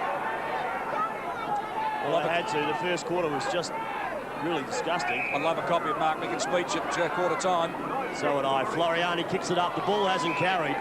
Reading it, going back with it was Jones. What about Ed Richardson? What about Jones's efforts in the square last contest down there with Philippou, and then swung him around and then smothered it? I reckon they're combining pretty well, Jones and Richardson. Richardson just shepherded Jones then. They're the things that don't show on the stat sheet. The coach loves them. Pearce, Mrs. McCarthy, that was the target. Well done, Whelan. Kicks and punches. Bang, goes hard. Pearce, and over the top of this, it's Dillon. Well, we'll get a chance, Tim, to see how strong this breeze is. Well, Jason Dillon is a very strong kick, so I don't think he'll have any trouble making the distance. Probably just the accuracy into this stiff breeze. Do you play much footy with him? Yeah, a fair bit, yeah. Tell us about his strengths. Oh, he's got one of those vertical leaps that you dream of. No, that's not a good kick. So is kicking a weakness, or is that generally a strength? He's a good kick normally, but I knew he'd make the distance, but I was just worried about the stiff breeze. He didn't actually get onto that. As you can see, it wasn't a drop punt at all. Ended up being a helicopter and didn't get much penetration, but the Eagles have lifted, but Mark, both midfields are playing off one another. Yes, they are playing well. And down the boundary line, Michael Parsons. Yes, Mark, we talked about some of the midfield matchups before, and I think I might have sold a couple of the Eagles players a bit short. It's actually Pearce is picking up Barrett. Floriani's matching up on Matty Connell, and Colville is trying to go with Matty Bruin at this stage. David McCarr, might have to get your mother to do a bit of knitting during the week, because I am freezing up here at this stage. Just do what I do, Mark. Put on a couple of stones since you retired from playing footy. You won't feel it. As Greenwood Talk about young tyros. On the left boot, around the corner, Sicolella. He's quick and effective. He uses the ball pretty well. McGregor, about 70, chips it forward into Kluzak. 1 grab, 2 grab, got it. Terrific grab. Good balance, good vision. What on McGregor too, he really punched that ball into the breeze, put it out in front of Kluzak, who has got very good hands, and he's attacked that ball hard today, and that time he took it with 2 grabs, but it's been impressive. 4 possessions for Kluzak. From 35 out directly in front into a very stiff breeze. It'll take his best kick. He pushes it high. Well, he's gone against the trend of the other fellows who try to punch it low. This time it's work. It sits up into the breeze, and the Eagles get another one into the breeze. That's an important kick. Well, it just seems like both sides working into the breeze, their work rate's tremendous. West Adelaide in that first quarter, they were excellent, but now they just seem to have taken the foot off the pedal a little bit, and the Eagles have worked into the breeze perfectly. That is a great kick. Right into the teeth of the breeze. Look at that, it's a great drop punt, and it did not deviate, so... An old-fashioned arm wrestle, Mark. It definitely is. 3-3-21 plays the Eagles, 4-3-27. So a 6-point margin. The boys from down on Port Road. That's not the Magpies, that's the Eagles. Oh! Nearly lined him up, nearly took him out of the contest. Quick enough to see how the corner's eye. Pavlik, just too quick for his play. Goes to top of the square. Kluzak again playing in front. Gets his hands on the football. A clash of bodies will occur here. Great eyes for the football was young Greenwood, the young 17-year-old playing his 4th game. And Tim, watch this. Well, if Ed Richardson had connected Sicolella here, Tim, he would have cremated him. Absolutely. I think Sicolella had great vision there just to get his kick away and then pull away. See, that was going to be a bone-crushing contest. There's Matthew Pavlik around the corner and a point. So he's kicked 2 goals, 1 in an inspiring display in the Eagles' forward line. He's been the target, hasn't he? He's been the one that's created things up there for him. And he's just having such a fantastic year. He's up against a fairly experienced player there in Miles. But we see other games, David, playing around the state. We see Central's 39, South coming back at 31. And North and Sturt, well, North hanging on to that 20-point margin. That'll be an important one for them after last week's debacle as Dempsey releases Barrett through the midfield. Now, they're doing what the Eagles didn't. They're playing direct, and it's worked for them. Straight down the corridor, and Richardson takes a chest mark. The one thing West Adelaide have done with the breeze that the Eagles didn't was keep it open. And there was only 2 players in the forward 50 then. And of course, Richardson being one of them. One of the things we've missed today, Tim, is the state full forward against the state full back. You get your money's worth at Richmond Oval as Richardson, with 1 goal, kicked in the first quarter, kicks with the breeze at his back, and he just turns it around the corner. It just did enough. A real helicopter, but he gets his 2nd. And West Adelaide just pull one back. They're back within a point. Well, he seems to have the helicopter working because we saw him do it last week as well, and he got 4 points for it, but just seeing an interchange now, looks like young Greenwood coming off. And it looks like Clint Keary, the lad that's been drafted by the Crows, coming back on. He's going to have a run in the middle on the footy, but oh, Westies have got 5 in there. Get out, son. So Stewart up against Biglands. 27 plays 28, so West Adelaide back within 1 point. Again, this time Stewart reads it a bit better. Quickly kicked there by Connell, was smothered. Again, it's picked up. 26 coming around is Chubb. Couldn't get it through. Overrun it was Mellor. Back there is Rogers. Good pressure applied. Unfortunately, the free kick was given away, and we'll come up with a captain in Rogers, who finds Colville. Colville trying to create something, decide to go wide, looking for Pavlik. 3 deep. Pavlik just crashes through the pack once again. This is Hugh Green. They can't catch him this afternoon. Disposal's not good, under a fair bit of pressure. DeRosa takes out his opposition player there. Should have been paid a free kick, possibly. Umpire, good umpiring, lets it go. Sicolella fakes the handball and then drives towards Pavlich over that player's head. Can they work it out? Filippo taken high, but the umpire unsighted says it's holding the ball. Well, there'll be a few Eagles fans who won't like that. Nah, I couldn't see that. He attacked the ball hard, had not much opportunity to get rid of it anyway. Plus the tackle slipped up to the shoulder. All depends on your perspective. We had this side of it, the umpire at the other side. True. As Andriski Releases Barrett. Hasn't Barrett worked hard in the midfield? Oh, Bigland's a big fly, but it falls out the back. He should have brought it forward. Bigland's it didn't. Now it's Matty Connell over the top of the ball, working hard. Gets bustled off it. Clint Keary fights hard for it. Mellor releases the ball. Getting the kick away was Robbie Liebert. Here comes the skipper. Andrew Rogers over the top. Works it out. Nicely done, Hugh Grinnick in the double play. And a short pass out there wide. And Brent Fruin lopes away. The centre-half back drills it in low. And not a good kick. Yeah, poor disposal there, but that ball just wouldn't sit up from Matty Connell. He was waiting for the one that just sit up a bit. Didn't come to him. McMahon clears. The kick didn't carry. Bigland's read it, took the mark. Quickly gets back, wants to get the ball moving. Over the top there, 51 Chikuela. Couldn't do much with it. Umpire will come in. And ball up. The crowd there, hands in the pocket. The hats are on, the beanies are on, the scarves are around the neck. I reckon they're tough at Port Adelaide, Tim. Well, I reckon Port Adelaide fans were bred from West Adelaide fans. High chance for Bannock. Goes wide. In there will be Pearce. He's been reasonably quiet this afternoon, but he's a quality state player, young Adam Pearce. Actually, that's the thing I probably missed in the lead up to this game. The high calibre of player we've actually got competing in the one match. Actually, the standard across the SANFL is excellent, isn't it? And that's why you've got such an even competition. I think even as low down as 7th are on 4 wins. So it's a very close competition because there is a good sprinkling of good players throughout the whole competition. So I think it's makes for a great series coming up the finals anyway.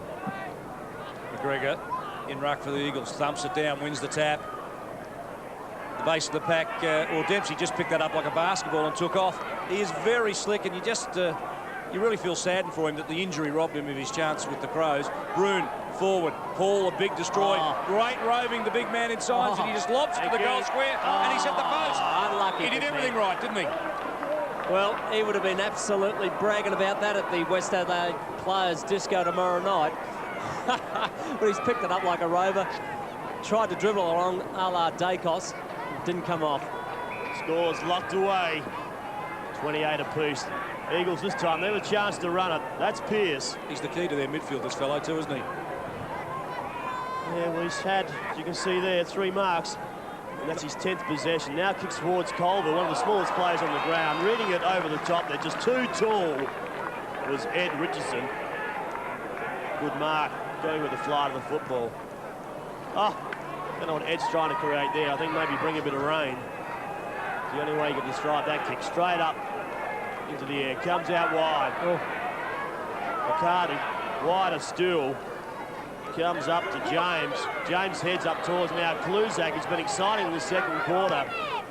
He spot out the corner of his eye. A player out there tried to find him, and McGregor couldn't take it. In there again is James. His players dive over the top of the football. I like Kluzak up forward. He really does attack the ball hard and create something. He's a spark. And if they can keep it open, just him and Filippo perhaps down there and Pavlik lurking, they'll have a good forward setup. Just wonder how strong that breeze is, because both sides really have had no difficulty scoring into it. True. Well, strong, David. It is strong players just working very hard this Eagles side. They have improved their work rate, and that's what it gets down to. Pearce to Floriani. Sits it up with the breeze. Here comes Pavlik's front position. He read it beautifully. Well, nobody else seemed to get close, and he read it so early. In the prime position, took front of the pack, and it just set up nicely for him. Well, he's the only one that went forward to it. Everybody else was sort of jostling for position, and he went forward to it. And Dion Miles, before he realised it was too late, and he had the drop on him. I guess that's one of the hallmarks of a good player. They read it earlier off the boot than other players, and Pavlich was just right in the right position. He's kicked 2 goals, won the 17-year-old.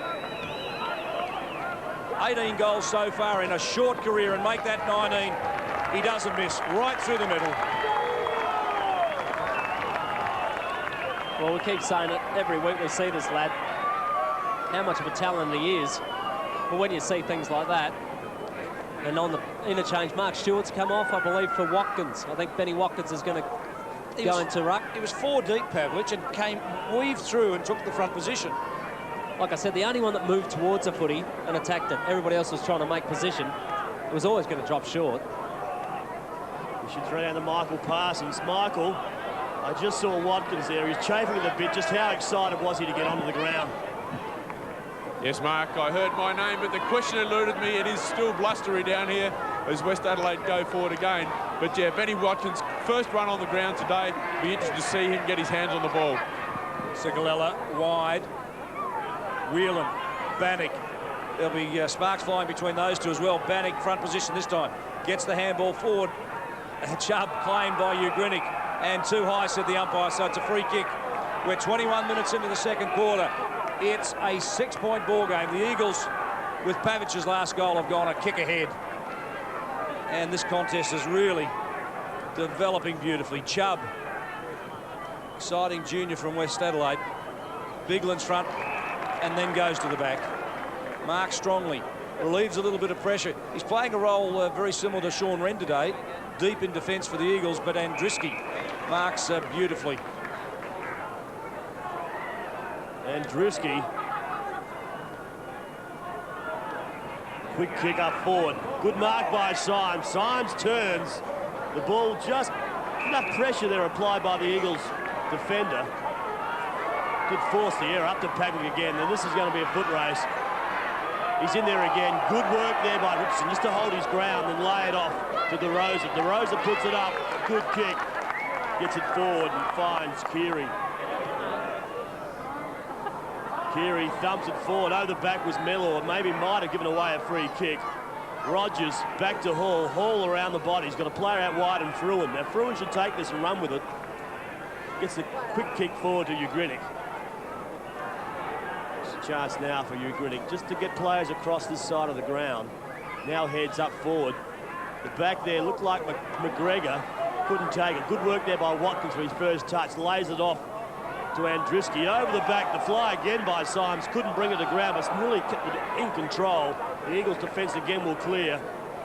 It'll be set up to Floriani.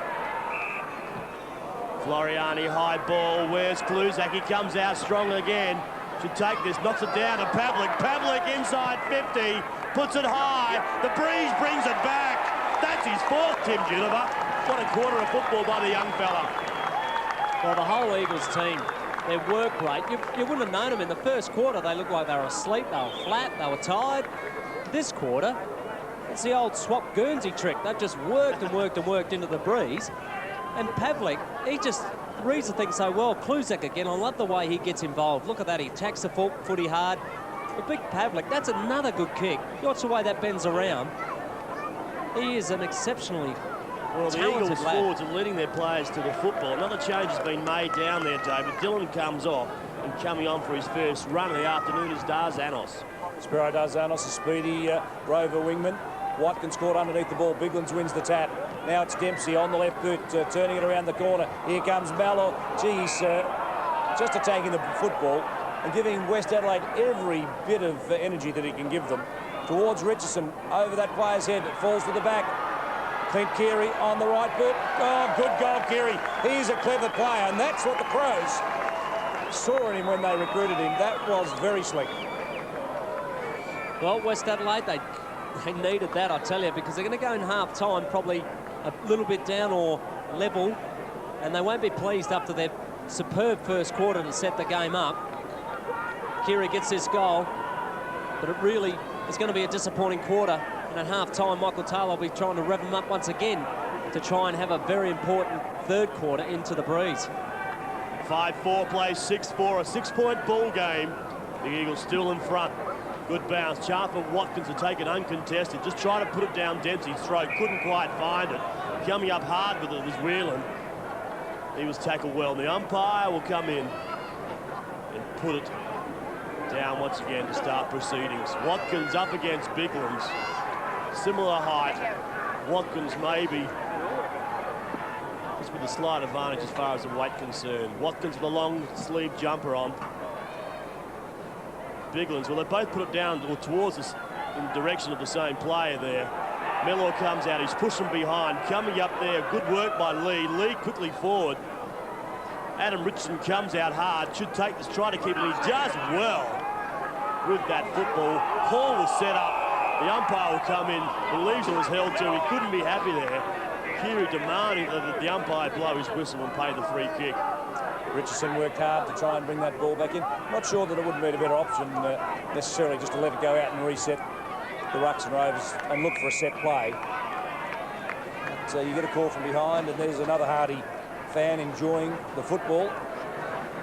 It's a good crowd here at Richmond Oval, but it is very cold. We're almost 26 minutes into the second quarter at Richmond Oval. The Eagles lead by 6 points. As the siren sounds, Tim, you'd have to say that West Adelaide won the first quarter, the Eagles won the second quarter, and at half-time, it's a real arm wrestle as we go into the second half. Both coaches would have been very pleased with their quarters into the breeze, but extremely disappointed going with it.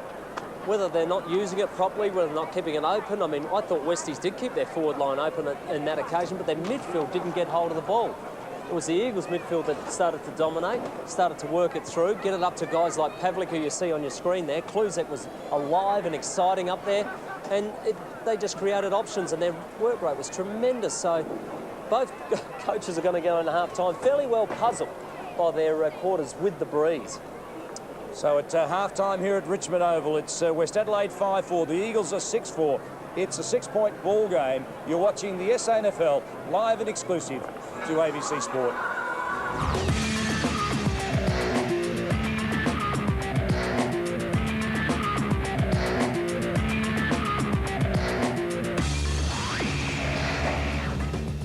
Hope you're enjoying this match day with us throughout halftime. Put the kettle on. I think a cup of tea might be just the thing for the entertainment we've got for you at halftime. We're going to have a look at Port Power and the Kangaroos at the MCG. Adelaide and Fremantle, of course, Sunday at Subiaco Oval. And we'll give you the good oil on West Adelaide's new social club facility. I think you'll enjoy a bit of a sneak preview at where they're spending a little over $1 million. And, of course, we'll pull out an old bit from the ABC archive as Tim Geneva rejoins us. Tim, I thought last week Port Adelaide against the Kangaroos, a little unlucky, I think it's got to be said. Well, we sat here last week and you said, who are you going to pick, Tim? And I said probably have to go with the Kangaroos with my head, but my heart says Port Adelaide. But I said they won't get thrashed. Well, they were on top early, and I'd say 10 minutes into that second quarter, had an opportunity to go 40 points up. Now, the Kangaroos, to their credit, without looking spectacular, just dragged themselves back into the contest, a sign of a great side. But in the end, the second half, it was goal for goal. It was some of the best football I've seen this season. Well, I thought Port Adelaide were close to pulling off one of the upsets of the year. Treadray needs someone going past the loping hand past the Bond. Look out, you're in trouble. Well, the vision will come to us, don't worry about that. When we get to it, we'll be able to tell you what's going on. We welcome him back, and I'm sure fans will. We haven't got it, so let's just stay with it. I liked the way they went out at Port Adelaide last week. They were tough right from the bounce. Stewie Jew worked hard on out of the forward line. Well, Stevens was good running from the wing. Stevens was exceptional on the wing, but Stewie Jew missed a lot of goals which you wouldn't have normally seen. Now, this is a rare footage because I think he had 2 or 3 goals in the third quarter. Paxman beat him hands down on the day. I think that's good. Treadray really improving. I thought the work of Treadray and Lockwood ended up with 4 goals. It's given them now, I think, a little bit of balance in their forward line. Oh, a great option. You've got Lockwood there, who's a great player, as well as Treadray, who's doing it week after week after week. And then you've got a Tall in late or Chalmers in the pocket. It is a dangerous forward line now, Port Adelaide. That was the final goal by King, and it was well and truly over. We didn't get to see Peter Bell's goal, the one that put him a point in front. And Mark Daly there just fuming, as you'd expect. I think when it's all said and done, I think he would have come off the ground feeling that's the one that got away. Oh, look, everybody expected Port Adelaide to be absolutely thrashed, and Mark knew that was the one. It was going to be the game that would have given that buffer to get into the 8, and I think that he knew it was very disappointing, and the way it finished was made him hot under the collar. I can understand it. Well, what about Richmond tonight? Generally, they come to Adelaide ready to play. Their form here has been very, very good, particularly against the Crows, and I think Port Adelaide are going to have themselves under the pump right from the start. Yeah, Port Adelaide with Mead, Wanganeen and Cockatoo Collins coming back in. They looked very good last week. Those 3 ins just going to add a whole lot of balance to the side. Have a look at it there. I really believe Port Adelaide are going to win by quite a bit tonight. I'm going to pick them by about 6 goals, David, because I'm that confident that they are playing some good football now. They've got confidence, and I think that Richmond, well, they're just a it and a bit side. They let you down too many times, and I just believe that they'll do that again tonight to their fans. I like the look at this lineup now. It's starting to look as strong as it can be, and Port Adelaide for mine in a fairly easy contest. As Mark Nayley joins us, you look at the forward line, Mark. Brewer, Treadray, Schofield, Lockwood, Lade and Collins. They seem to have a very potent look about them. Yes, you just see there, Lade played at full forward. Well, I've been pretty impressed with Barnaby French. He played at the Double Blues last year, but he's come on. He's been given the role in the ruck. But you're right up forward, Cockatoo Collins, they need him. He can kick goals. And a great return for Lockwood last week. I mean, he got up there and he just created that second or third option. But the player of the moment, and I reckon the player of the year is going to be Treadray. He's in outstanding form. He's marking all before him. He's sort of very experienced player last week and beat him hands down. As we go to the Richmond lineup, and Michael Parsons rejoins us. You look through the Tigers, particularly Richardson at centre-half forward, Michael. They look very big all around the ground. Yeah, Richardson, 18 marks last week from centre-half forward. That's just a fantastic performance, isn't it? But I think this game is going to be, in the midfield, is going to be the critical area.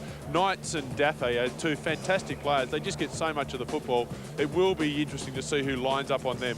But Richmond, as Tim's pointed out, up and down. You think they're on a roll and they're going to be a final side, and then they just let you down. So, but if they can control Richardson at centre-half forward, I think that's the key to beating Richmond tonight. All right, Michael, give us your tip quickly. The Power or the Tigers? Look, I'd love to tip the Power. They're getting some players back. They had a good game last week, but they still lost, you know. Where are they at? Oh, it's a tough one, but I think I'll go with them. Go the Port. And what about that little rover that stands down there next to you? Well, David, last week I opened my mouth and I think Tim shut it. I said by 60 points last week against the Kangaroos. I think Tim was closer than what I was. And I just feel tonight they're a better side than last week. And it surprised me. They went across the MCG, just found a little bit of confidence. I just think tonight I'm going to back the Power by 60 points. He loves putting his foot in it, doesn't he, Tim? He's one way or the other, isn't he? I reckon it's going to be a tough affair. And I think if either sides win, it won't be much in it.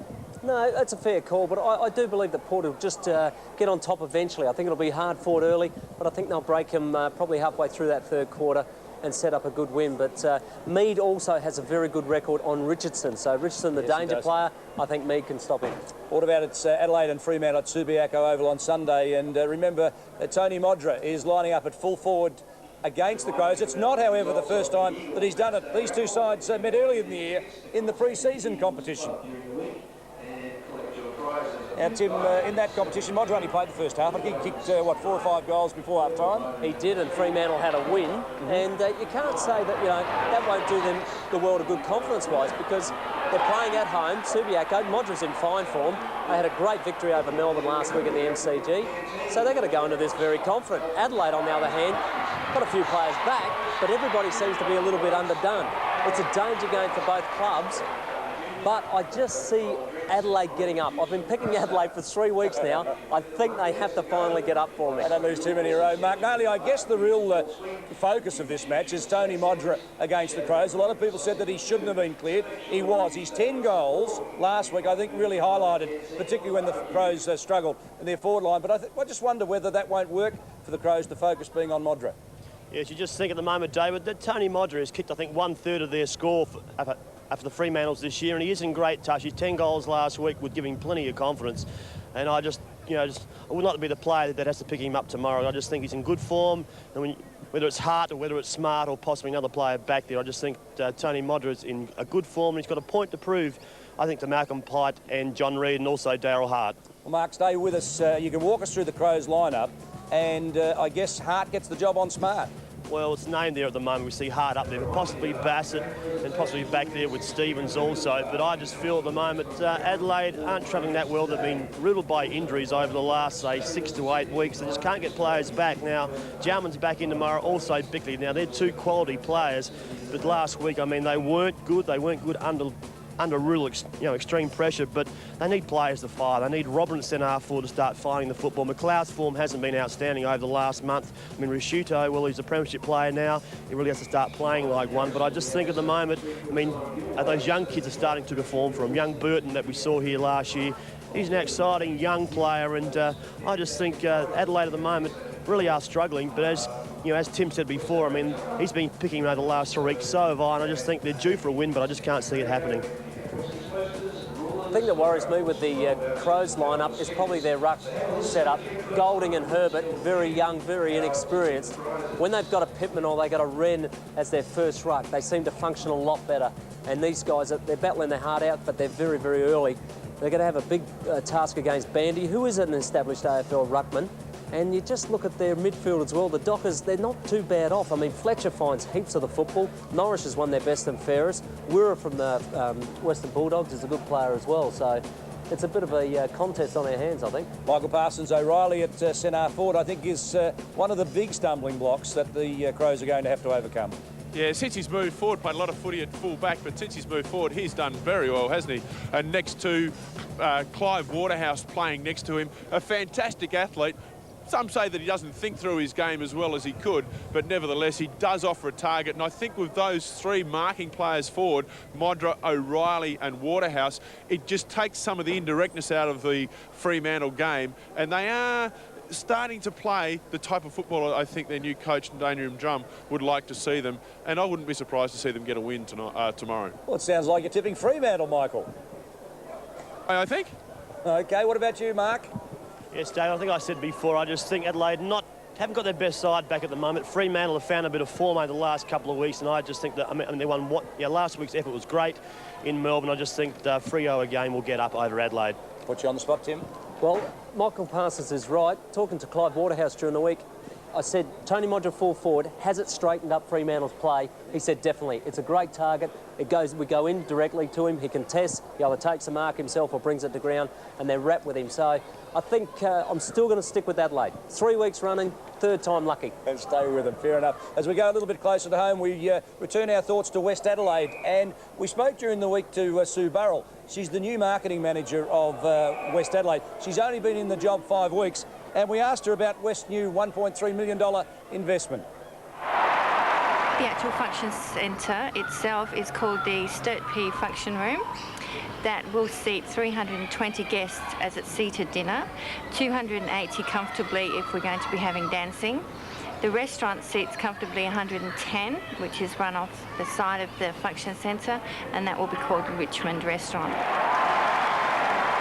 I think it's been a process over the years of raising enough funds in the club. Our General Manager, Doug Thomas, has been right behind it all the way with all this committee and volunteers that he's had for many, many years. I think Doug's been here about 35 years or something. So he's been here a long time. He's the cornerstone and he is the main visionary of our club. Typical day? Organising of any functions that are coming up. Selling the premise, with it still being under construction, is a little bit harder at the moment, but getting information packages out to the general business. Never having been involved in football before, it's a new experience in that area too, learning about the football game itself, what goes on, the training sessions, everything that's behind the scenes apart from the Saturday games. I think we'll end up with the general manager being a woman in the next 5 to 10 years of the club, without a doubt. They're definitely making the leap forward into a very male-dominated area. Slowly, I keep learning more each day. I've just had a lunch with some of the committee ladies. The original committee ladies have been around for 30-odd years, and we had a ball and a laugh, and it's quite entertaining, learning all the little intricacies that they've done over the years. I know that we're one of the most financial clubs in South Australia, so we're doing well. And I'm starting to learn how to enjoy the game of football. I'm glad you're enjoying the game of football, Sue. A woman general manager within 5 years might even be a bit closer, Tim. Was she expecting Dougie to pass away or something? I don't think he'll have that. She's put the muckers on Doug, no question about that. Bad career move, Sue. As we come down to the boundary line, it's Michael Parsons yet again. Yes, Sue was talking about the West Adelaide Football Club, and I believe there was a little unfortunate incident there last night where somebody broke in and cleaned out behind the bar. But with me right now is the football director of the Eagles Football Club, Ron Stennart. Ron, a football director, how do you go about directing a football? Well, the football director is an appointment from the board, and basically oversee the football from the under-17s, under-19s reserve through to the league with a strong input into the recruiting side. Talking about the recruiting side, it's been very successful for the Eagles over the last couple of years. What sort of network do you have in place to pick out the young talent around town and in the country zones?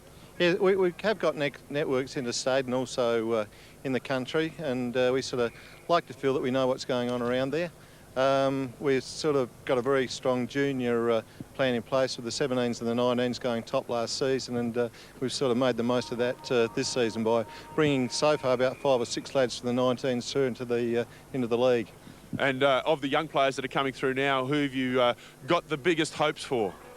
Well, you'd have to say Matthew Pavlik. I think this season will be the last that we see of Matthew. And certainly Matty Whelan, Justin Cicolella, Spiro Darzanos, you know, they've all sort of stood up this season and been accountable. And under the guidance of Mark Micken, the team seems to have come together. The young guys are getting a lot of the football. What are the things that Mark Micken is focusing on down at Eagle Land? I think the thing that Mark did bring to the club, or the thing that Mark did bring to the club, was a discipline. He's brought a very strong game plan, and with the young lads, his teaching ability has been very helpful to them. All right, Ryan, thanks for taking the time to talk to us, and good luck in the second half with the Eagles. Thank you, mate. Good on you, Ron. Pretty good bloke as we move things along, Tim. Our footy flashback today comes out of the ABC archives. This vision has not been seen for 33 years. It's a West Adelaide player. Who would it be from 33 years ago? There was a few good ones, wasn't there? I reckon Dougie Thomas was still playing just, I reckon, in 66. Last year. I'll give you a tip. It's Robert Day in our footy flashback. Beautiful.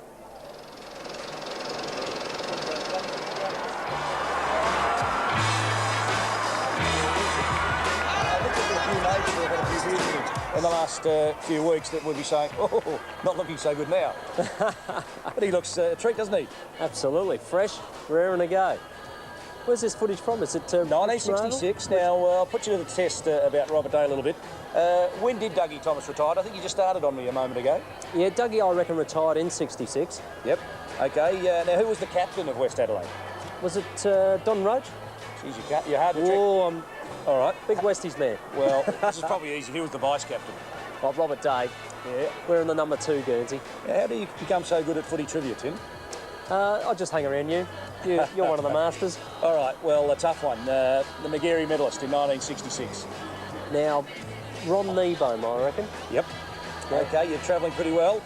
Actually, you could win money. We might, Who Wants to Be a Millionaire, you. All right, premiers that year, do you remember? Oh, well, that was I definitely remember that, because that's the year I was born, David, and that was the first year Sturt beat Port Adelaide and went on to win 5 in a row. I can tell you that for West Adelaide fans, West Adelaide finished 6th that year. I had to research that one, though. I didn't know that straight off the top of my head. That would have been a tough one to get that one. But he goes pretty well, Daisy, doesn't he? They had a fair lineup, didn't they? You think of some of the great West players of that era. Well, Don Roach was the skipper. He went pretty well. Dougie Thomas was there throwing his weight around. Good skill level. Just wondering what oval that is. Is that Norwood Oval, you reckon? It's hard to pick. Definitely Norwood Oval, without the signage. Robert Odie? Robert Odie, of course. Look at that. Thanks. Yeah, that's some great vision. We hope to bring you more of that. I hope for people at home you enjoy some of that. Big crowds, and I think really getting into their football and enjoying it. Well, did you enjoy that? I did, and the little girl on the right-hand side there, I saw her sitting down on the fence today. She's now a grandmother. Not quite, but... I'm not that old. Yes, you were around in those days, weren't you? Only just. But only just a year old. Yeah. Well, we hope you enjoy those. We've got plenty of people writing in and ringing and saying they enjoy us, and we'll bring you one of those each week. I really enjoyed that as we go to some of the highlights from the first half here. A goal to Matty Connell, I think, was a fitting start to West Adelaide in the way they attacked the second quarter. Well, this is the way they kept the ball open. DeRosa was very good in the second term, one of the few that kicked on for West Adelaide. And Matty Connell made no mistake with that one with the breeze. But all in all, it was a disappointing quarter for West Adelaide with it, after working so hard into it. Well, Matthew Pavlich certainly gave us an indication of his real talent.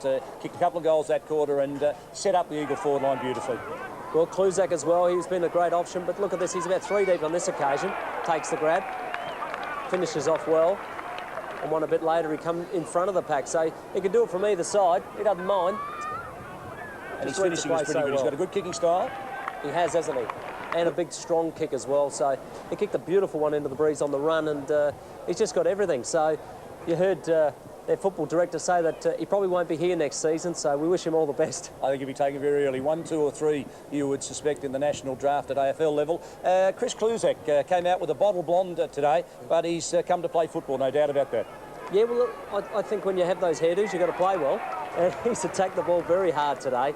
There's been no question of his endeavour, and his skill level's very high. And on this occasion, he kicks the ball very well, post height, straight through the middle. Put it up into the breeze and finished it off beautifully. The Eagles were kicking, if you've just joined us, into a pretty stiff breeze. They had the use of the breeze in the first quarter and were a point down at quarter time. We thought West Adelaide would run across the top of them, but the Eagles rallied beautifully to be 6 points up at half-time. As we go to the half-time scoreboard. Well, it's West Adelaide trailing the Eagles 5-4-34 to the Eagles 6-4-40. Just the 1 goal in it, but a great quarter by the Eagles to get themselves back in the contest, kicking 4 into the breeze. And Adam Richardson continues to kick goals for West Adelaide. He's got 2 singles to Dempsey, Keary and Connell. And the Eagles with Pavlik 4, Philippou 1 and Kluzak 1. But Pavlik the outstanding forward of the day so far. Mark Nayley at West Adelaide were well ahead on the stat sheets at quarter time, but the Eagles really lifted their work rate in the second quarter. Yes, they did, David, but you just see there, I mean, they have closed the gap a bit, 96 to 90 with the kicks, and we just see there where, you know, DeRosa outstanding with 16 possessions in the first half. Handball still favouring the boys. From here, from Richmond Oval, they're still on top of that, and you just see that, you know, they are very, very even. And in other matches at Adelaide Oval, it's half-time. Central 12-6. They're really toughening it out. South Adelaide 9-1. I think that looks to be a good contest. And yes, the breeze, a factor at Prospect Oval with North Adelaide not scoring in the second quarter as Sturt came back to get within 1 point at half-time. As we go back down to Michael Passes on the boundary, Michael, weather conditions still pretty cold and the wind blowing forcibly. Yes, well described, David. It is pretty cold and the wind is very strong. It's blowing pretty well straight down the ground now. Probably shifted around a little bit. Earlier in the day it was across the ground. But you're right, mate. It is freezing down here. I'm looking forward to some of that hot soup that your mother packed for you. Yes, I'll put you on the spot too. Second half prediction. It's a pretty tight ball game. Both sides really within striking distance of each other. Who's your prediction in the second half? Yeah, I picked the Eagles at the start of the game. I think I'll stay that way, but it was interesting. I felt both sides fell into the same trap where, working with the wind, they really pushed their players down into the back half of the field, and then when they got the ball, with the wind, the long kicks came out, and there just wasn't the options forward of the ball. I think both coaches would have sat down, had a look at that, and probably play their wingers back a little bit forward, or maybe even a ruck rover to patrol across the centre of the ground so that they'll take more advantage of the wind in this second half. Thanks, Mike, for that. If you keep your eye on the interchange bench for both sides, Tim, best players for both sides to half-time. For West Adelaide, Connell and DeRosa still finding plenty of the ball. Mellor and Symes up forward for those. The Eagles, Biglands and Pearce had a reasonable second term. Pavlik up forward, of course, has been outstanding, and I think Kluzak as well has just created goals.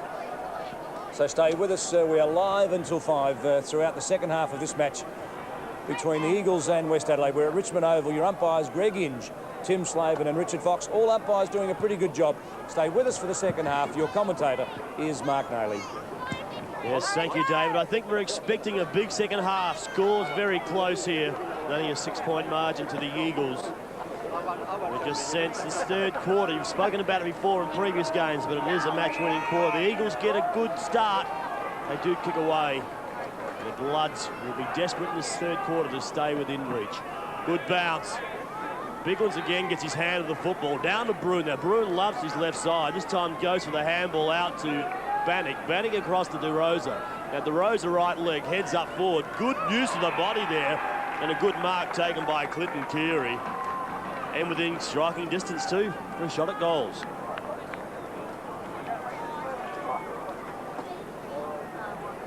Well, the work rate again in the third quarter. Looks like West Adelaide are going to pick it up. And it's just staggering, isn't it?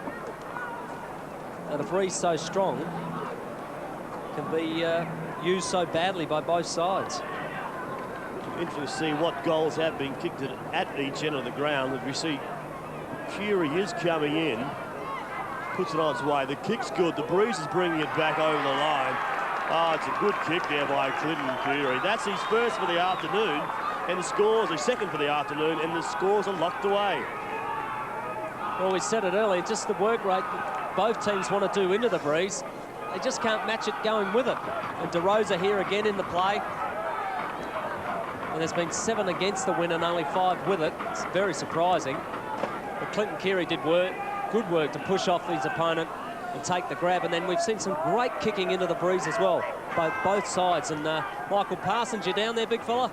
Yes, mate. Ben Watkins has re-injured that knee by the looks of things. He's just hobbled off the ground. Mark Stewart's back on. But Ben Watkins, bad news for him on that injured knee. Straight down into the rooms, and it doesn't look very good at all. Bad news for Ben Watkins. Mark Stewart comes on for West Adelaide. We hope for Ben's sake it's not a serious knee injury, because he's a great fellow, great ruckman, tough for West Adelaide, and would be very bad news. Great character too. I guess they produce pretty good ruckmen, don't they? Marsh and Wren. Watkins has been part of that. He's been tough as they come. Mark Micken. Correct. Coaching the Eagles today. Bannock underneath that one. Mellor went pretty hard at it, but left it behind. Broon claimed by Connell. Well, I think the Eagles have lifted their tackling rate, no question about that, as Whelan gets it out to Ugrinik. Ugrinik and Chubb, the two speedsters, on each other, fight it out. No winner in that contest will have a throw in. Ball's in.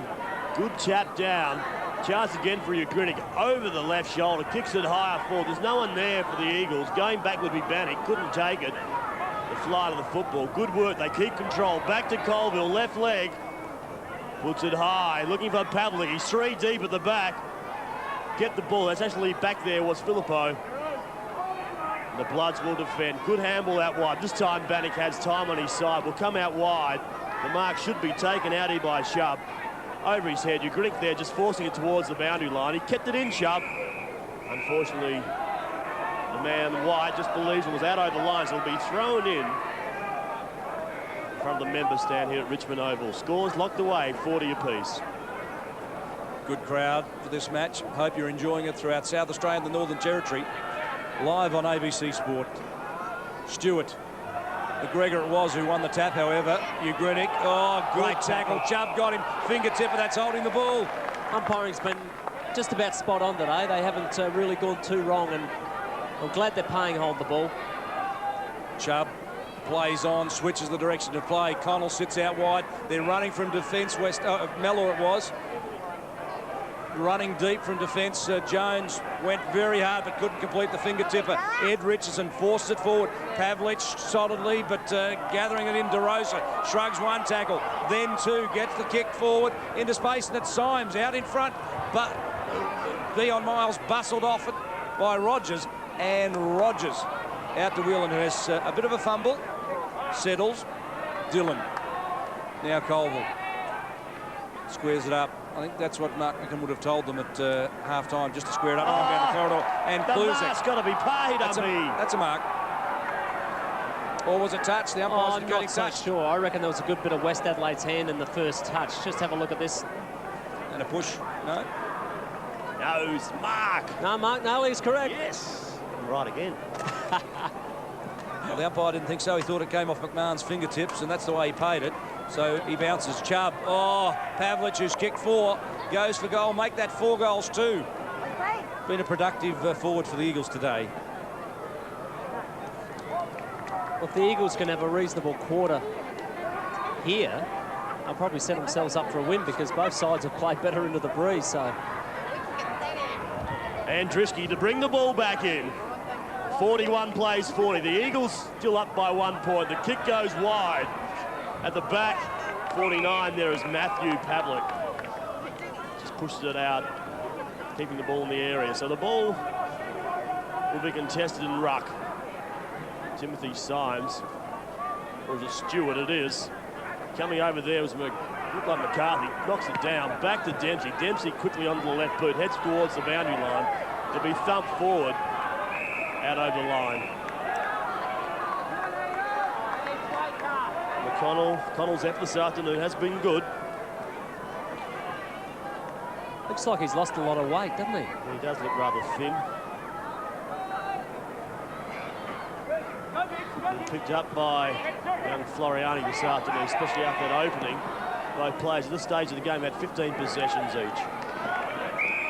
Keary ran right out of the ground.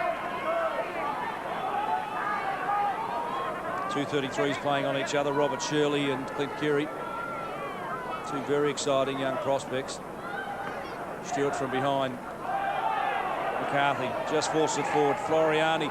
The Eagles just through sheer work rate forced the ball forward. It was Bigland's getting it forward to Urigrinic. They've gained about 25 metres. Just bulldozed it forward then, but the Eagles lost a close contest last week to Glenelg by 3 points. They didn't want to go down by a small margin today. Stewart used his body beautifully. Chubb flicks out the handball. Matty Braun forward. Oh, Biglands. Well, he's marking everything in his general direction today. It's mark number 5. Brings it inboard. Fruin.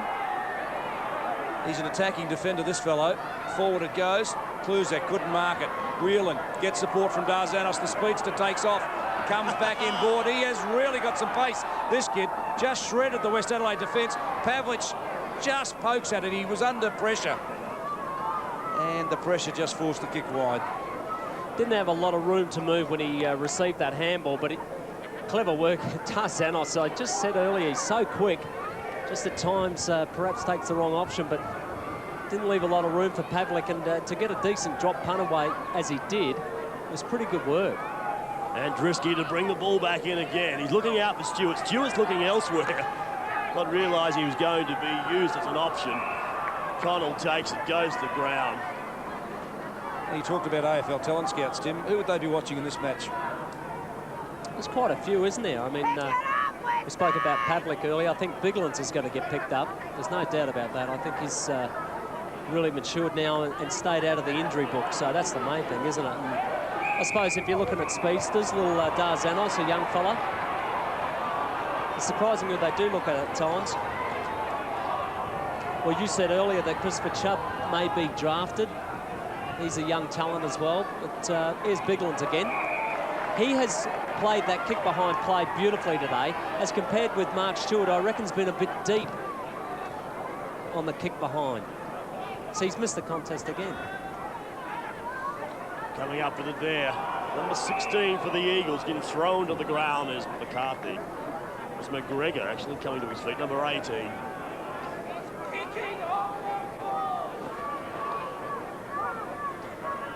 A little bit of intensity has just gone out of this game. And no doubt both sides realising just how important it is to win here this afternoon and increase their work rate. Ball's trying to be forced forward here. Kluzak's in the contest. Going back is Andriski. The ball's kept in. Andriski couldn't take it over the line. Players falling down like 9 pins. The umpire puts up the one finger. The score has been registered. Well, the Eagles have started this last term far better than what they did the first with the Breeze, so maybe a good term here could set up a win for them. 3-point ball game as Andriski goes to Bannock. Kicking into the Breeze. Andriski again. The double play forces the ball forward. Symes out muscle on that occasion. Chubb claimed. Loose ball falls. Symes couldn't get there. Crashing through Fruin. Releases it wide. McCarthy now flicked it out to Biglands. He copped one high, said the umpire. And McCarthy will take the free kick about 70 metres out from the Eagles' goals with the Breeze at his back. Bit of experience in this player, isn't there? Spent some time in the AFL and then into Tasmania, and where he coached. So to get a player like that, it's a pretty good pickup. Particularly at 32 years of age, but the kick wasn't a good one. And DeRosa again, for the second time in this match, puts his life on the line by running back into the hole and taking the mark. There's no question of his courage, is there? He really does attack the ball very fiercely. Just waiting for a bit of movement up forward. He had 19 possessions. Well, that is his 90. The kick is terrible. He should have got rid of it quicker than that. And Drisky from fullback gives it across now to Dempsey. Dempsey gives the running lead. Great tackle from behind by Colville. Good work forward by Cleary. Gives the big Richardson. A tattooed wonder. He comes out strong onto his right leg. He's up high. Has he brought it back far enough? I don't think so. The umpire makes ground. to get there. He's not happy with himself. So it surprised me that he did turn right, but what a tackle there by Colville. You've just got to have that sixth sense, don't you, Mark Nally, when somebody's just about to get you? I reckon you just feel it, even though it's like when you know somebody's watching you, and you've just got to be able to dispose of it a little bit quicker. Paul, the state full-back, brings the ball back in. Biglands was the target. He read that beautifully. Just back, expected to be crunched, and when he wasn't, he took off like a startled gazelle. He's pretty mobile, the big fellow. 2 bounces. That's embarrassing for West Adelaide as the ruckman comes crashing down the wing, and Kluzak marks about 45 metres out from goal. Well, that's what we're saying about the scouts looking here today. They will be very impressed with his mobility. Grab that ball on the run. Couple of bounces, hit Kluzak, who's attacking the ball. I keep saying it very fiercely today. Just one thing I'd like him to do is turn around a bit quicker. You never know what's happening up ground. He has one already, puts it up with the breeze. It's drifting back. It's a beautiful kick. Very compact, very precise, and Kluzak gets his second. Well, you say genetics is a strange thing, but gee, he kicks the ball exactly the same as his brother, doesn't he? Which is not a bad thing because his brother Matthew is a very good kicker of the football. But here's Rhett Biglands. Look at that for a big man. That's great mobility and great skill level. Be very impressed with him. And Kluzak's kicked superbly for goal today. The Eagles could be setting up a win here. We may just throw down to Michael Parsons on ground level. I think some changes about to be made by the West Adelaide camp. Yes, big guys coming off the ground, on the ground. Wiggins on for Phillippo for the Eagles, and Barrett just waiting his turn for his first run for the day. He'll replace Mark Stewart for West Adelaide. So the free kick's been found out here. Ugrinik takes another ball. Kluzak's got the movement up forward. The kick's not good, doesn't give him a chance. He still comes through hard, pushes the ball out wide. Pavlik will be taken by DeRosa. The tackle wasn't on. Mellor will go back. He does that. Gives a chance now for the Bloods defenders to run it out. They've got numbers here, DeRosa and also Matty Broon. Broon comes back, left leg, chips it up forward, looking for Symes, coming across the front. Well read there by Matty, Big C Connell. Connell, movement by Symes, intelligent work by Symes. Excellent. Just forced himself up the field and came back even harder. So Tim Symes yet to register a big major for the afternoon. He believes from 45 he can put this through. We said big Mark Stewart, the number 5, the leading ruckman for the Bloods, has a well-earned rest. Here we go. Symes, sit back and watch it. He's puts it on its way. It's come right across the face of goal, out of bounds on the full. So a terrible kick there by Tim Symes. Yeah, tough conditions today. He didn't quite get onto that either, but West Adelaide aren't tackling as fiercely as they did in the first term, which turned the ball a lot over for them, and I just feel like they're losing a bit of that, and we might go down to the boundary. Michael Parsons, is it starting to rain? Absolutely wonderful day down here, Niles. We're having a good time. Mellor. That's a great mark from Greg Mellor. At the back. Plays on quickly. 3-on-1, but Richardson got it. 2 bites of the cherry, and he's paid. The West Adelaide fans like it. He's the 8th wonder of the world, this man, with those tattoos on the shoulder. Look at that grab there, Tim. That's a great mark, and just got a little bit of attention at the end of it, but nothing the big man can't handle. 2 goals won today to Richardson. 28 goals for the year, and in 34 games for West Adelaide, he's kicked 121 goals. It's an imposing record, and West Adelaide needs his best kick into the breeze from 45 metres out. Powerful kick. The distance shouldn't be a problem, and the helicopter's working. It didn't look good off the burst, but it came back, and he was very, very relieved, and he gets his 3rd. Well, he's the most accurate disposal of the helicopter I've ever seen. And he's done it again here. This just shows you how powerful his leg is, that a kick that doesn't come off the boot right still travels that distance into the breeze. Amazing. But he's got Westies in touch, and they need to be in touch at 3/4 time to win this. Well, he came to the Doug Chalmers Football Club with a bit of a reputation as a bit of a hothead. We saw in the first couple of games, he loved throwing the fists around, acting as the aggressor. All of a sudden, I think under Michael Taylor, he has calmed him down. Last year, the Ken Farmer medalist. Doug's this year, like a horse whisperer. Tell me more. Just brings them in, settles them down, turns them into good footballers. He does too. Central 78 play South 61. In the other game, the Double Blues are back in front. They're 44 against North 39. Doug was able to mellow Tony Modra, wasn't he? Turn him into a champion forward. Dempsey, clever work. Barrett, wide goes Robbie Lee. On the end of it, Matty Connell comes back in board, squares it up. The target was out, and it was Richardson. And it hit him at full force, and Richardson just held the contest and held the ball. The pressure by Hall on full back on him. Look, he's there right all the way. Just shows you how good he is, how strong he is. He actually thought then about perhaps just giving a little touch on the cheek and saying, don't do that again. But we have said that his discipline has been excellent in the last couple of seasons. The state full forward against the state full back. And that is a booming kick, but the goal umpire goes galloping, and I don't think Adam likes it. It's a point. We'll stick with the helicopter, son. When he kicks them well, it misses.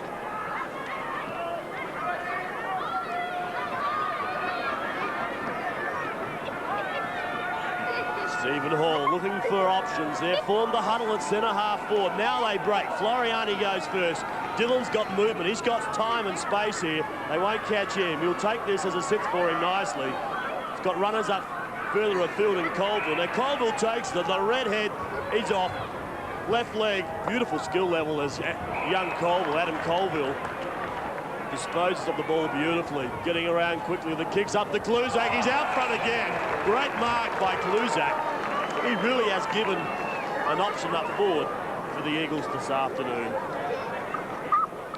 I said last week about Robertson in the pocket for Sturt, how he can attack the ball at 100 mile an hour and take the ball out in his hands. Well, Kluzak's exactly the same.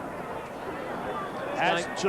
Has two, right on the 50. The distance won't be a problem. The accuracy isn't either. That's a great kick by Kluzak. That's his third for the afternoon. A good game by this young fella. Well, it doesn't look like either side's going to crack. They're just going to keep at it and at it. We might see this one go right down to the wire. McMahon wouldn't have been happy there. He just went for the big roundhouse ball. What you've got to try and do there is just take one of his arms. Take one of his arms away from the contest. You cannot mark the ball with only one hand in the air. So there's one for the coaching manual. Good man, Tim. Chris Kluzak, 3 goals without a miss. Productive. Wiggins back after 5 games in the reserves and knee surgery in the pre-season. Pumps it down. The umpire's picked out a free kick. It's going back to Colville, who got a little bit of extra attention off the ball. Gavin Colvin, perhaps one of the players that the AFL scouts might be having a look at as well. Forces it wide. And Dylan at left half forward. Oh, the kick was badly placed for Sikalella, and DeRosa runs it out. Dempsey had the ball smothered. Pearce just gets the kick away, and it was well placed. McGregor, mobile and big at centre-half forward. Prodigious talent and a great kick. Goes toward Kluzak, one-handed attempt. Well done, Ugrinik, back to Kluzak. Goes forward into space. And over the top, but Bigland's having a rest deep in the forward zone. Oh, that's a sleeper hold. Ugrinik. Oh, come on. And the umpire didn't blow his whistle. Well, I think they've only missed the one today. Chubb. Well stolen, Colville. He is a speedy, exciting player. Puts it up. The big fellows need a contest. 3-on-1 Miles for West Adelaide. Under pressure, got the kick away, but Floriani takes a finger tipper. He's 60 out, squares it up nicely. The Eagles are running to the contest, and it's Pearce. He'll kick for goal from about 48 with the breeze at his back, and he went for a short pass. Kluzak claimed by Barrett. Oh, said the umpire, I'll have a bounce. Well, I've got to ask the question sometimes. Yeah. What goes through players' heads? You had a kick just on 50 metres. You'd make the distance with this breeze behind you. Why would you go for a short pass? Well, we get it back again. There's a chance here. Ciccarella over the shoulder. That's a good kick. That makes up for the mistakes there at centre-half forward. That's his first. Well, that's a handy goal to the Eagles now. A 2-goal break with this breeze. And I think 2 goals is it's been the biggest margin they've been separated by today. It's been a real close contest. And Cicolello would have been very pleased with that snap for goal, but yeah, just going back to Pearce, I think that he thought, well, if I quickly get somebody in a better position, I'll be right, but he didn't go back far enough.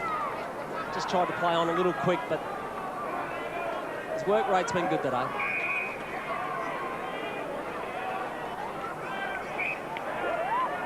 Free kick's been found. Goes back to Brereton. Brereton gets the ball moving quickly. It's up towards Symes. Couldn't take it one-handed. Working in hard there was Shirley, unable to break clear of the tackle. Well, Symes not too happy with the attention he received going for that mark, but he'll contest this ruck work up with number 38 for the Eagles in Wiggins. Players just set themselves evenly around this contest. Some forward, some back, some in close. Mark's taken out of the ruck work there by Connell. The umpire blows the whistle. Will come in again.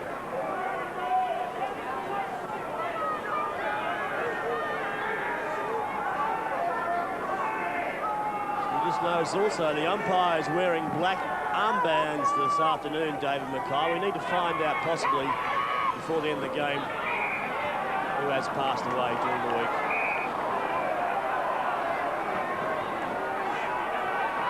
Back. McCartney takes it. Player out wide. It's taken. In Fruin. Fruin's got it. Now puts it on its way. Good kick there by Fruin's up high. From behind, the spoil was there. 14, Dan Zarnes takes it out of the air, then taken high.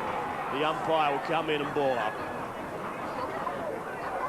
I think West Adelaide want to get a late goal. If they can get a late goal, it just keeps them in the contest and gives them a bit of life for the last quarter. But it ran out of legs, I reckon, in the last half last week, and they want to be a lot closer this week at three-quarter time. McGregor gets the kick away. Chubb tries to crash through.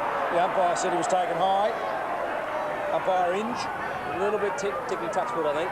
Well, they've not been ticky-touchwood today, and I think the crowd have enjoyed it.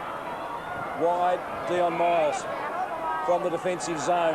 Has time for a bounce. He's played some great football as a forward today. He's a defender. And Matty Broom is released on the grandstand wing. Squares it up towards centre half forward. Bruin punches the ball away. Greg Mellor, one grab and bang, punches it in to Richardson. That is high quality play. Well, Greg Mellor in this quarter has been used as a loose man in defence. And I just think they've actually missed him up forward, and now he's come down into the forward line. He creates straight away. He's just got such a great attack on the footy. This is a hard kick for Richardson, though. Might have to go for the helicopter, I think. 3 goals to a powerful kick. He'll need to punch it low and towards the left post. It'll just come back from left to right with the breeze. And that's exactly what he's done. And he likes it. Well, he liked it. But I think it perhaps came back just a fraction later. Well, the goal umpire's in a far better position than us, so we'll go with his judgment. But you look at the way this swings right at the end. Come around quickly, didn't it? But perhaps just behind the post. So the score, 61 plays 49. Just 2 kicks in it.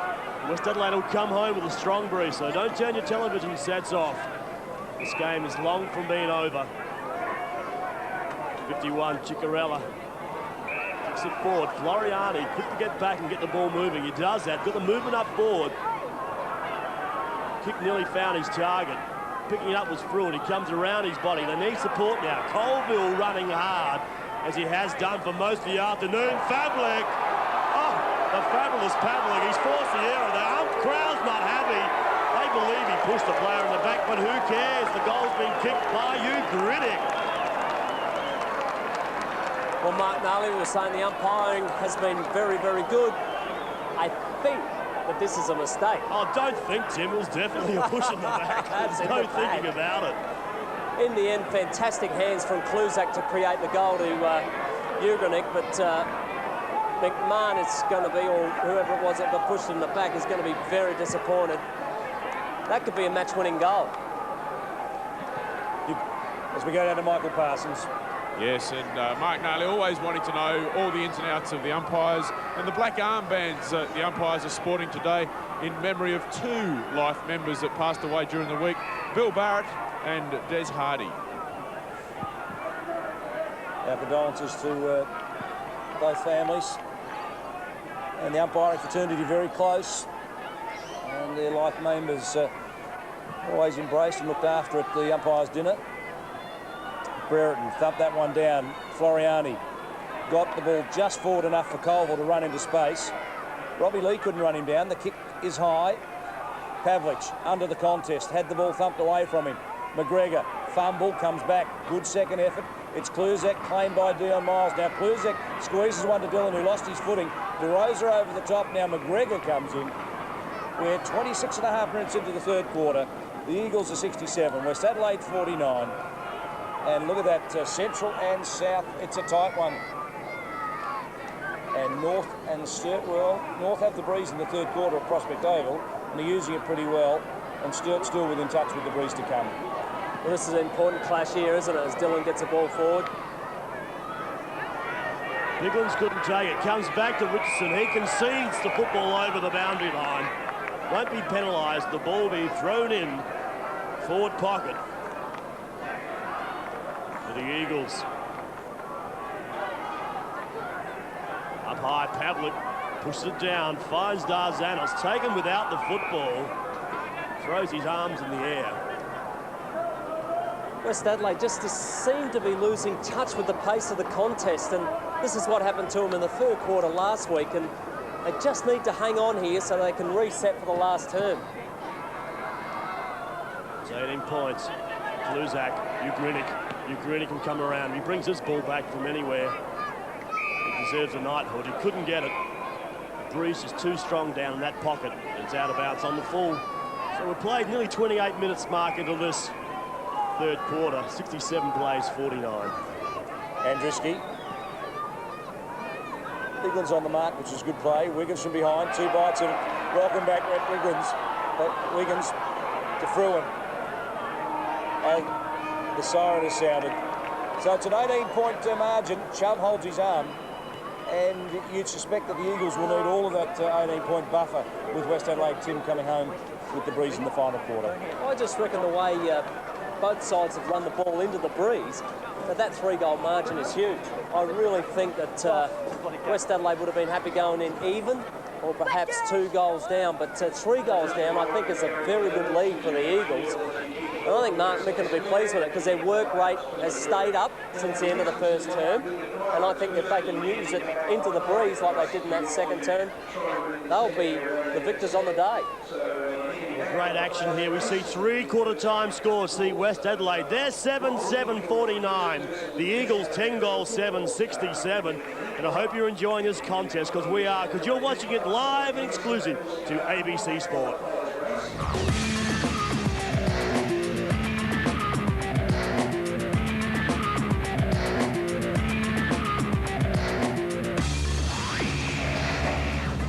Tough contest here at Richmond Oval with West Adelaide trailing by 3 goals. They do have the use of a very strong breeze throughout the final quarter. I think it'll be an interesting game that might just go well down to the wire.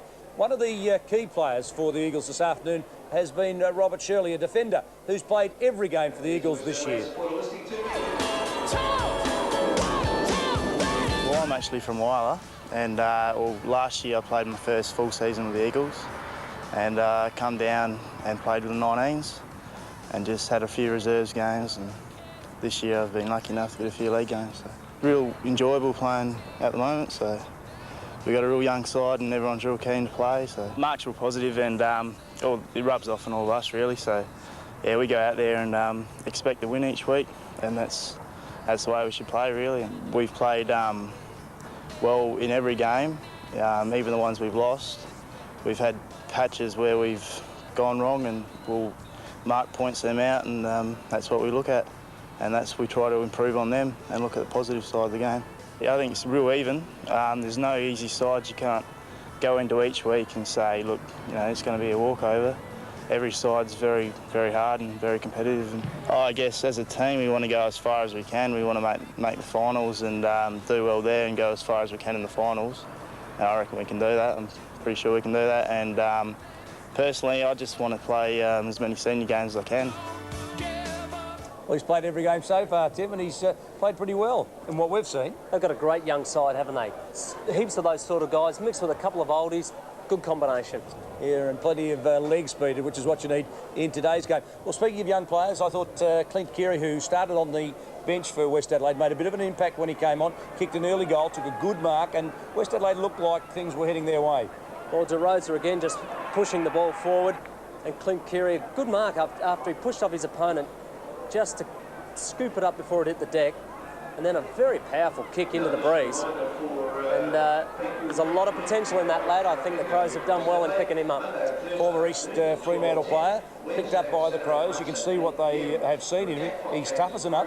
He is, isn't he? And East Fremantle keep developing these champions. They're one of the great clubs in Australia, and so many of them have kicked on to AFL level. Brett Biglands, you think is a late developer? Well, look, he's 21 years of age, and he's had some injury problems from the age of 18. He seems to have shaken all that off, having a great season, and so is this bloke. Kluzak today's having a great game, but Brett Biglands, I think, for his size and mobility, they don't come around every day. I think that he's one that's definitely going to be picked up in next year's draft. That was Chris Kluzak putting through his second goal. He's been pretty important for the Eagles in the forward line as well. He's been impressive, very impressive. And, you know, I think any scout that sees a guy hitting the ball as hard as he does and taking it straight out in his hands and kicking as well as he does, well, we've got to be looked at. Now, tell me, you played most of your career as a rover for Port Magpies. Did you ever play in a back pocket? I did. What a horrible experience it was. Well, I was very happy for George to get back there. How'd you like to play in a back pocket with Adam Richardson coming out at you? No, because I'd have to cut across. I wouldn't like it at all, but Greg Mellor, great grab there. He's been important. Look at the way he attacks this ball too, the big man. No worries at all. He's superb, he really is. He's a great target for Westies. Well, he's big, he's tough and he's mean. And that was his third goal, which gives him 29 for the year. He didn't like the kick, but the goal umpire did, and it's a goal, and that's really all that counts. As we go down now to Mark Micken and the Eagles huddle with Michael Parsons. Yes, Mark Micken be reasonably happy with the effort this in that last quarter. Let's just have a listen to what he had to say. Floy goes out. That's the matchup that we want to dictate that all the time. All right. I have the results of the West Adelaide match day raffle. The first prize is a yellow ticket. John, it's probably a bit of a mismatch, you know, but we're going to go with it. The yellow ticket. We'll go with it, okay? All right. Now, if you have either of those yellow tickets, B12. We just needed to be a little bit more accountable when we came out of defence that time. That when the ball was in our forward line, they got behind us and ran it out real quick. Remember, accountability means when they get the ball, you're on them, okay? You know, that goes for the stretcher, it goes for you, and it goes for you. And so you would think that those words from Mark Micken hopefully will be enough to get the Eagles across the line with the structure we'll go with this quarter. Michael Taylor, on the other hand, again, a very quiet approach to his players.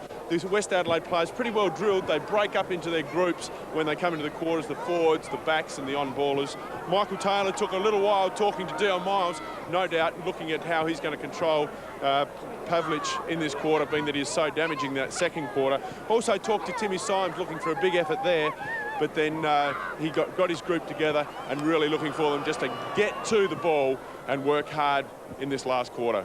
Well, the game's still up for grabs, Tim, no doubt about that. Oh, it is, but I just fear that Westies last week, they just worried me the way they finished off their second half. Didn't really run it out that well. It just worries me that if they don't get the early goals in this contest, then I think the Eagles' work rate, which has lifted since the first quarter, is just going to get them over the line, I think. Fair enough. At three-quarter time, the scoreboard shows that the Eagles lead by 18 points. They're 10-7. West Adelaide 7-7. And it's a bit of a shootout, Tim, with the goal kickers. Well, it is. A big Adam Richardson, of course, we set up forward. He's just kicking them every week. He's got 3 with Clint Keary 2, singles to Dempsey and Connell. And for the Eagles, Pavlich with 4, Kluzak 3, playing very well, Filippo, Ugrinik and Sikalella 1 each. O'Neill, statistically, the Eagles are just moving the pace up a little bit and they're overhauling West Adelaide with their work rate. Yes, you just see there, David, they're increased their kick ratio against the Bloods. The handballs, well, still favouring the Bloods. We can see that there. Marks, well, the big fellas for the boys in the black and red jumpers are too high. And just individually, quickly, DeRosa's had 20. And for the Eagles, Colville and Floriani have both had 18. At Adelaide Oval, it's Central and South Adelaide a progressive score into the third quarter, a 16-point margin with South Adelaide coming home with the breeze. And North Adelaide have kicked 4 with the use of the breeze in the third quarter. Sturt have added a couple, a 16-point margin. Stay with us for the final quarter from Richmond Oval. Your commentator is Mark Nayley. Yes, the start of the last quarter here. Symes will go up against Biglands. Biglands uncontested, took the ball down to the ground level. Colville tackles without the football on Dempsey. No player really able to get their hands on the football. Eventually, the player in McCartney takes it. Will be paid a free kick for a high tackle. So the umpire very quick there to blow his whistle, just to break up the pack that was forming. McCartney goes wide. The kick's not good. Dempsey should come in here. Good work there by Biglands, trying to take the ball out of the air. He couldn't get there. Good quick hands given across. A chance for Cleary. He's inside 50, puts it high towards the goal square. I think he's got it home. We'll wait for the umpire's decision. The two fingers go up. So that's Cleary's third goal for the afternoon. So the West Adelaide team get the first goal in the third quarter. That's exactly what West Adelaide needed. I just said that they need to get some early goals in the contest. Good hands by Mello to get it to Keary, who just strode away from the pack. And he's a very strong kick for a little nuggety fella.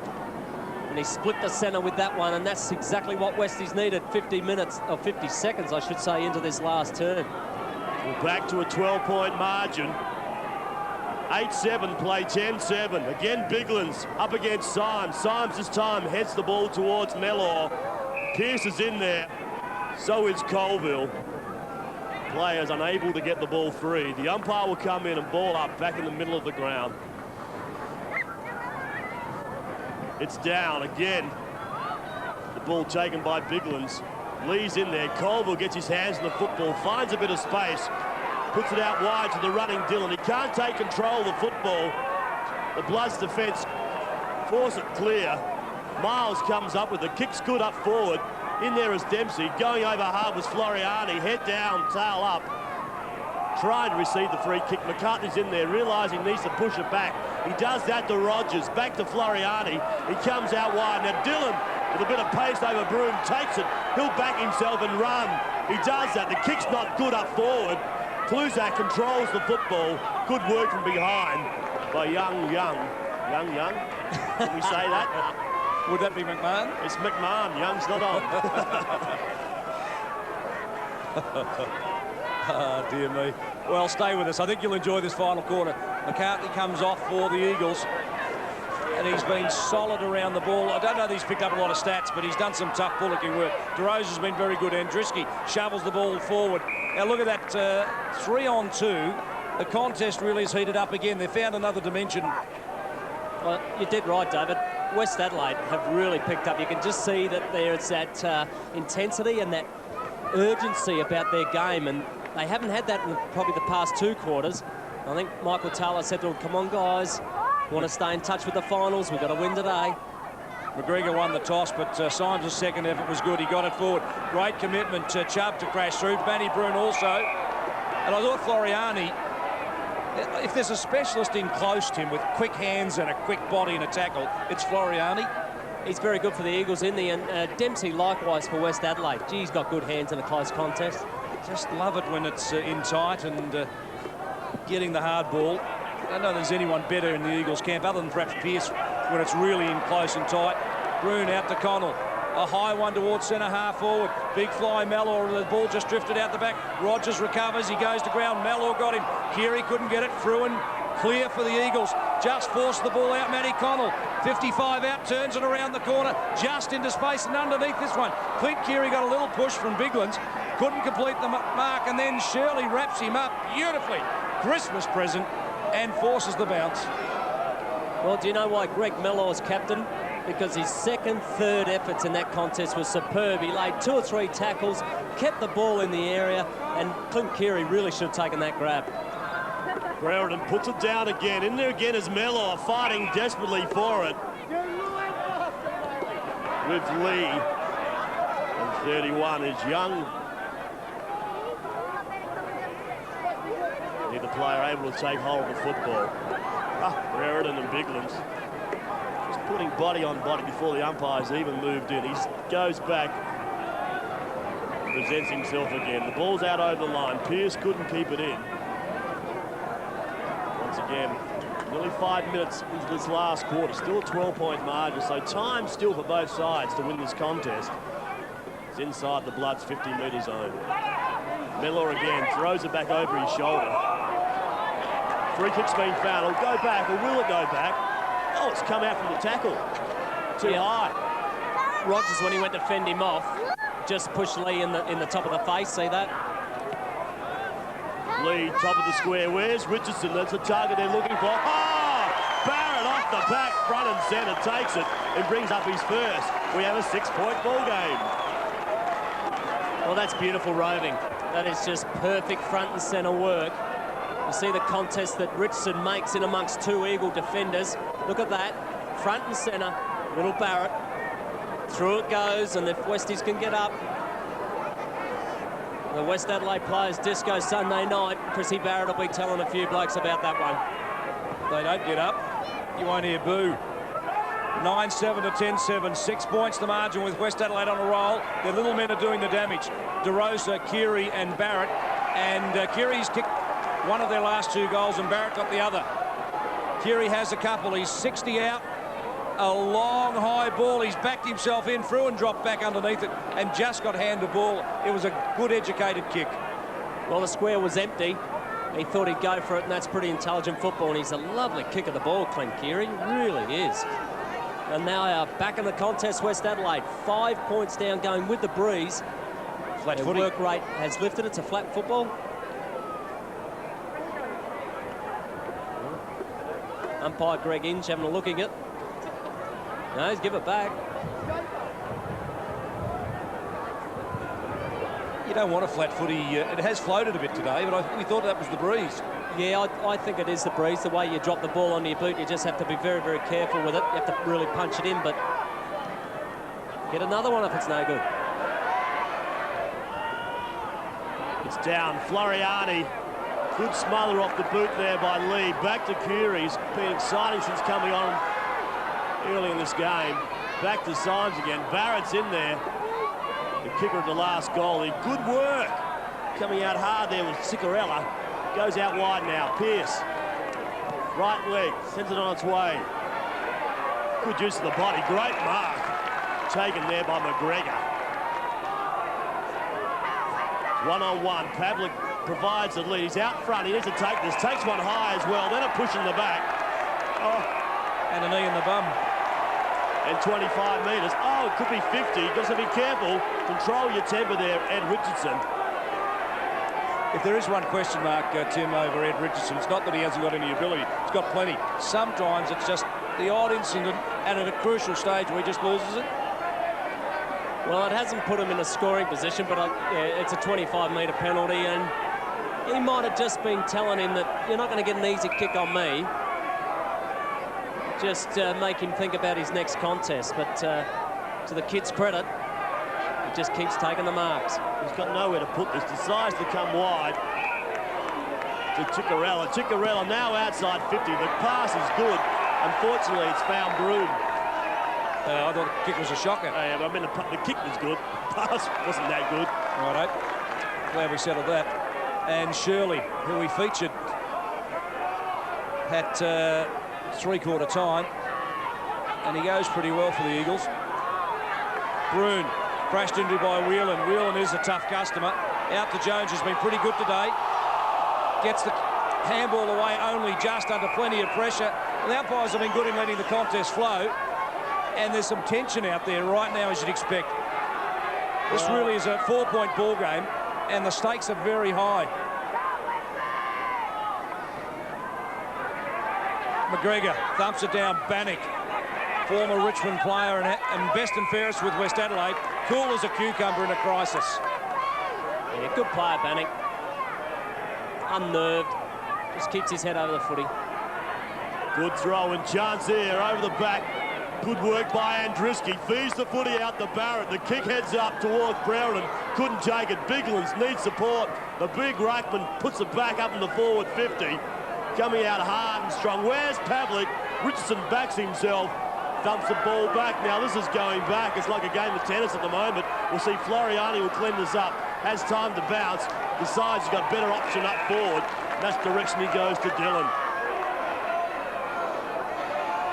Dylan settles things. Now heads up. Where's Pavlik? The one glove on. Good work there by McGregor. Couldn't bring it to ground. Tripped as he went over the line, was wheeling. You know, Mark, I'd swear watching John Floriani play football. It's his father. Fair dinkum. Even with the receding hairline. They play exactly the same way. I had deja vu right then. Well, back when you were a champion, David, you played with his father. Who was tough. Colville, a high ball. That's the right position for it into the breeze. Pavlik took front position, couldn't bring down the grab. What a contest this is developing into. Ugrinik and Dempsey, two speedsters go after the ball. Miles swings around, gives himself a little bit of space and then goes to the boundary. It was the only option. And overall, it's been good umpiring. You just saw a player trip over there. He actually tripped over his own feet first, so umpiring's been good today. I can't knock him. A couple of mistakes, but you're allowed that. Everybody makes a couple of mistakes in a game of footy. We'll get time at the end of the match, Tim. We might talk about the AFL umpires versus the SANFL umpires. I think we could fix the AFL problem. Just send the SANFL boys over. Pearce, Short, Young, Colville. Here comes Pavlich. We took front position on Richardson. Kluzek. They've been a clever combination today. McGregor lost his footing, but look at the kick. It's worked, and Ugrinik marks. Well, it's great to see Adam Ugrinik back in an Eagle jumper. I think in 5 years he's played 40 games out of a possible 100. He's missed a lot of football. He has one. And I guess this is one of his most important kicks for goal. The goal umpire goes galloping, but he comes back to the centre and says, it's a goal. That was a big kick for the Eagles. Well, we're nearly 12 minutes into the last term, and that could be the settler for the Eagles, but still, Westies aren't out of it. Their work rate's still very high. And Kluzak again, his work up forward's been excellent. He's had a hand in just about every goal the Eagles have had, so he's been an important player for them today, and that goal just enough to settle the Eagles down and give them an 11-point buffer. Cousin to the Philippos. Not bad bloodlines. Good bloodlines. Great bloodlines, fellas. Great bloodlines. 73 plays 62. 11-7, 9-8. Biggles takes it. He'll push it forward again. Whoa. Oh, he's taken by Mellor in the contest. We'll come back to Biglins. Receiving the free kick. The crowd is getting involved in this game now. They realise just how close the contest is. Pavlik put his hands up, couldn't bring it to ground. The running players are there to take it. Floriani comes up with it, as cool as a cucumber. Will take it, receive the free kick. He was put to ground without the football. Quick gets it up. Kluzak pushed as he went for the contest. Symes comes up with it. The handball's up over the top. Back to McGregor. McGregor will put it high now. One-on-one, Jill. He'll take it. Dylan couldn't. Bannock's going back with the football. The handball gives it back. Mistake's been forced. It's a turnover, and it's a goal to Wigan. Game, set, and match. Thank you, linesman. Thank you, ball boys. Well, that's Wigan's first goal, and that gives them the buffer, I think, to carry him through over the line. As David Mackay is indicating with his tennis analogies, but Richardson's hurt himself for West Adelaide. He backed back into the contest with courage and got cleaned up. And he's taken a while to get back up into his feet, but good work by the Eagles again. They're unselfish in their forward line, and it paid off. Welcome back, Jeff Wiggins, with that goal. You'd think the sealer for the Eagles, 62 plays 79, 17 points in a tough 4 to fair. Young over the top to Colville. He gets the handball on. He is clever with his hands, Colville. McGregor needs some support, and Colville comes again a second time. The crowd was calling for a throw. The Eagles fans like it. This one comes in long and strong, and McMahon drifts back and takes a very strong mark deep in defence. And it's really blowing up. Oh, we need a here at Richmond. I'm sitting the wrong side of David Mackay. He should be the other side of me. A windbreak, you reckon? Fruin up. Robbie Lee at the back door. Young claims him in the tackle. Well, the Eagles are good in close, and they've really shut this game down. I don't think West Adelaide are going to have a sniff. Well, they've done well, haven't they, that last 5 minutes, the Eagles, and full credit to Mark Micken. This is a big game for the Eagles, Tim, and a calamity for West Adelaide. A win today puts them right back in contention, and a loss leaves them malingering in 7th spot. Yeah, well, it looks like the ladder, and the Eagles will just keep in touch with the top 3. Robbie Lee off. We might get Michael Parsons just to bring us up to date with the benches. Yes, Malcolm Greenwood's just come on for a run. He's been sitting down for a long time, so he'll had some fresh legs and a bit of run for the West Adelaide midfield. Well, there'll be at least 12 minutes to go in this game. It's under 3 kicks. Yep. With West Adelaide kicking the breeze. Okay, the Eagles have controlled the football for the last, say, 10 of that 15 minutes, but still, I mean, we've seen games won from this position before. Just show a little bit of character if they can get up from here, the Bloods. They're going to have to work it away from these contests a bit better. It's very scrappy. It's very intense, both sides getting their hands to it, but West Adelaide have to clear it. Symes takes it. Well done by Big Tim Symes. DeRosa, who hasn't stopped trying all afternoon, puts it high. Matty Broom, you need to give a contest, fella. No voice at all. Cicalella's hurt. No, he's wasting time. Well, he just had washing a bit of time off. Good grab, though. There's 4 West Adelaide players there looking at each other. That kick's not good. This time Matty Broom should take it. He'll be paid the free kick. He'll have to come back because it was paid a mark. The advantage can't be paid, of course, from the mark. And the umpire indicated it was a mark, not a free kick. He's had 9 marks, this fella. He's had 23 possessions this afternoon as Matty Broom. Oh, Mellor nearly weeded the handball through. Oh, the free kick hasn't been paid, but they're playing the advantage. Great work outside. Now, David, other games was all important. Central's 105 have really taken control of that game over South. And North are down to the double blues, 76-66. I think the breeze, real factor of Prospect Oval on the open expanses of Prospect Oval.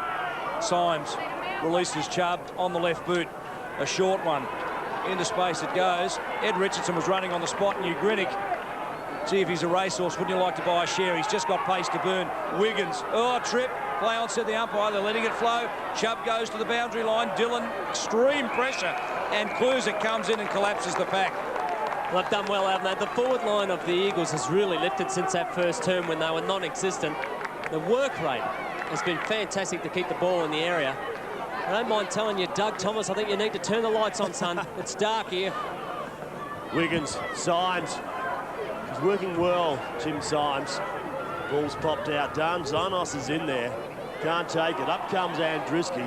Ever reliable. Hits it up forward. Ball has snuck through and gone out of bounds over the boundary line. Outer side of the oval here at Richmond Oval. We've played nearly 18 minutes. It really has been, as David Mackay mentioned, back in the second quarter, it's been an arm wrestle from the first bounce. A real arm wrestle. It's been played with the intensity that this game demanded of both clubs. A real test. Ugrinnick wide, Whelan, Northern Territory recruit. He'll say hello to a few people in Darwin. And he's come down and he's shown his toughness. Been good today. Well, he's been tough every week since he's played for the Eagles, and he really has given them a real fierceness and ferocity around the ground, whether he be tagging or playing in defence. Certainly, you've got to say he's a good recruit. Philippo McCarthy, sit on the bench. Fair bit of experience. If West Adelaide can't score in the next minute or two, it's well and truly over. Fair enough. Wiggins. Sorry, Mark. Darzanos. So we can feel the breeze here at Richmond Oval. Just starting to pick up. That may favour the Bloods. Darzanos on the screen. Mark Nally, you struggled with some hamstrings during your career, mate. How would you be sitting on the bench today and now, getting the call now after 20 minutes to come back on? Oh, you wouldn't like to. Not in these sort of conditions. Twang. You can feel Michael Parsons down there. His teeth are chattering in the background. The kick comes back. They want to moving it quickly. They have done it. Andriski's brought it out wide. DeRosa's got the running Matty Connell. Connell should take this and take off. It sits for him. It will. He has time now to settle. He needs to look. He needs the vision. The kick could be good. No, it's not. Biggins will clean this up. Couldn't take it. Oh, good work in tight. Mellor will take it now. chip it around his body. He's gone up 5 miles, can't take it. Big Richo's up there. He's overrun it, big fella. What have you done? Hold him. It has. Ugritic will clear to Floriani. Floriani with those very quick hands. Bigland's under pressure from Mellor. Mellor has thrown everything into this game that he could. Dillon was very clever to thump it forward under pressure from Keary. But DeRosa has been outstanding today for West Adelaide. I guess, Tim, without putting words in your mouth, you're going to find it hard not to put him in West Adelaide's better players. Yes, I think he would be in the better players. Seems his first half was absolutely superb. Just dropped away a little bit in this quarter, but Westies need a goal desperately if they're going to try and win this contest. Symes shoves it down the throat of DeRosa. Barrett just crashes through. There's some desperate work for West Adelaide. They're playing now like this game has their life depending on it. Shirley releases Darzanos. The speeds to watch him go. He's an exciting prospect. An AFL tell him what can he do. He feeds it off. Pearce gets support inboard the running Whelan, and he finishes it with a goal. Good night, West Adelaide. Whelan gets his second. The Eagles fans like it, and that's the ball game. 21 minutes into the final quarter. The Eagles are running out victors in this match. Well, in the end, the Eagles did it very, very well. But Darzanos, once again, I said earlier, such a talent, such a quick player, just hangs on to it too long. He nearly upset that piece of play. Good work by Whelan in the end to finish it off, but Darzanos just leaves it to the last minute to dispose of the ball, and sometimes just leaves everybody wondering what he's going to do with it. Now, Mark, you gave me 2 goals to Whelan. That's his first. I'd like to look at that. I've got 2 written down here. I may be wrong. Either way, he's been strong, hasn't he? He has been very good this afternoon. The Bloods need a goal. They need it now. Forward Dillon. They just controlled this football for the majority of this quarter. They're working very hard, the Eagles midfield. Again, Dillon will come up with it. All Symes wanted to take him out, but he realised the free kick will go down. Where's Pavlik? Ah! What a mark! Matthew Pavlik.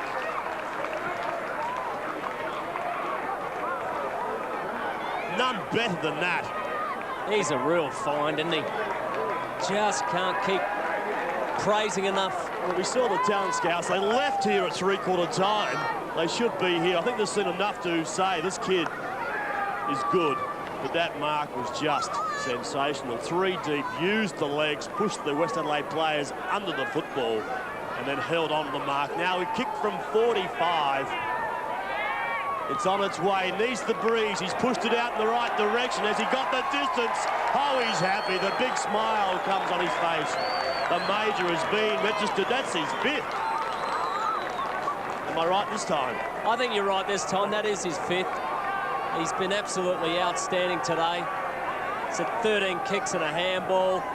Just the way he's attacked the ball in the forward line and finished it off with just power kicking. The world is at his feet.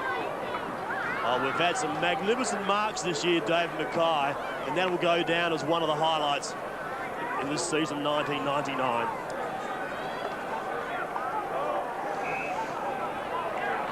Looks like another free kick has been paid.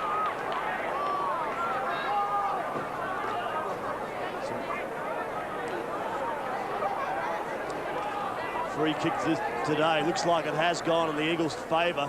I think at this stage it's about 17 frees to 9 to West Adelaide. So they really have been first in the football. It does pay dividends.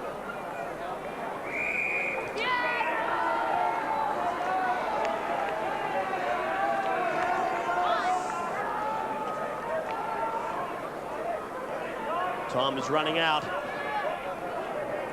The Bloods will lose another game. The umpire has thrown this ball nearly at right angles. The kick's not good. A little bit of pressure just applied. It was enough there on Chubb.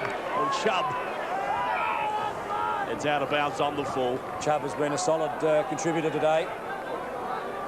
But unfortunately, West Adelaide, they'll go to play North Adelaide at Adelaide Oval next week, and then the bye after that.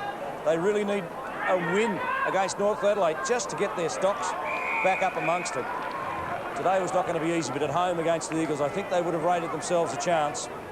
Great wins in the last month over Port Adelaide and South Adelaide. 9-point thriller in a game against Sturt last week that they went down. And today the Eagles have rattled their cage. The Eagles, on the other hand, face South Adelaide at Woodville Oval next week. Then Norwood at Norwood and Central Elizabeth. So the next 3 weeks is not going to be Eagles' way. It'll all be tough and uphill. But today they've been very, very good.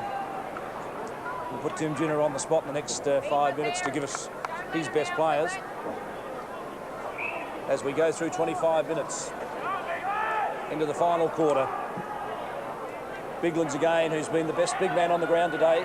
Keary, quick to draw over the top. DeRosa. Their running players have been pretty good for West Adelaide today. A long one into Richardson. It's offline and through for a behind to Matty Connell.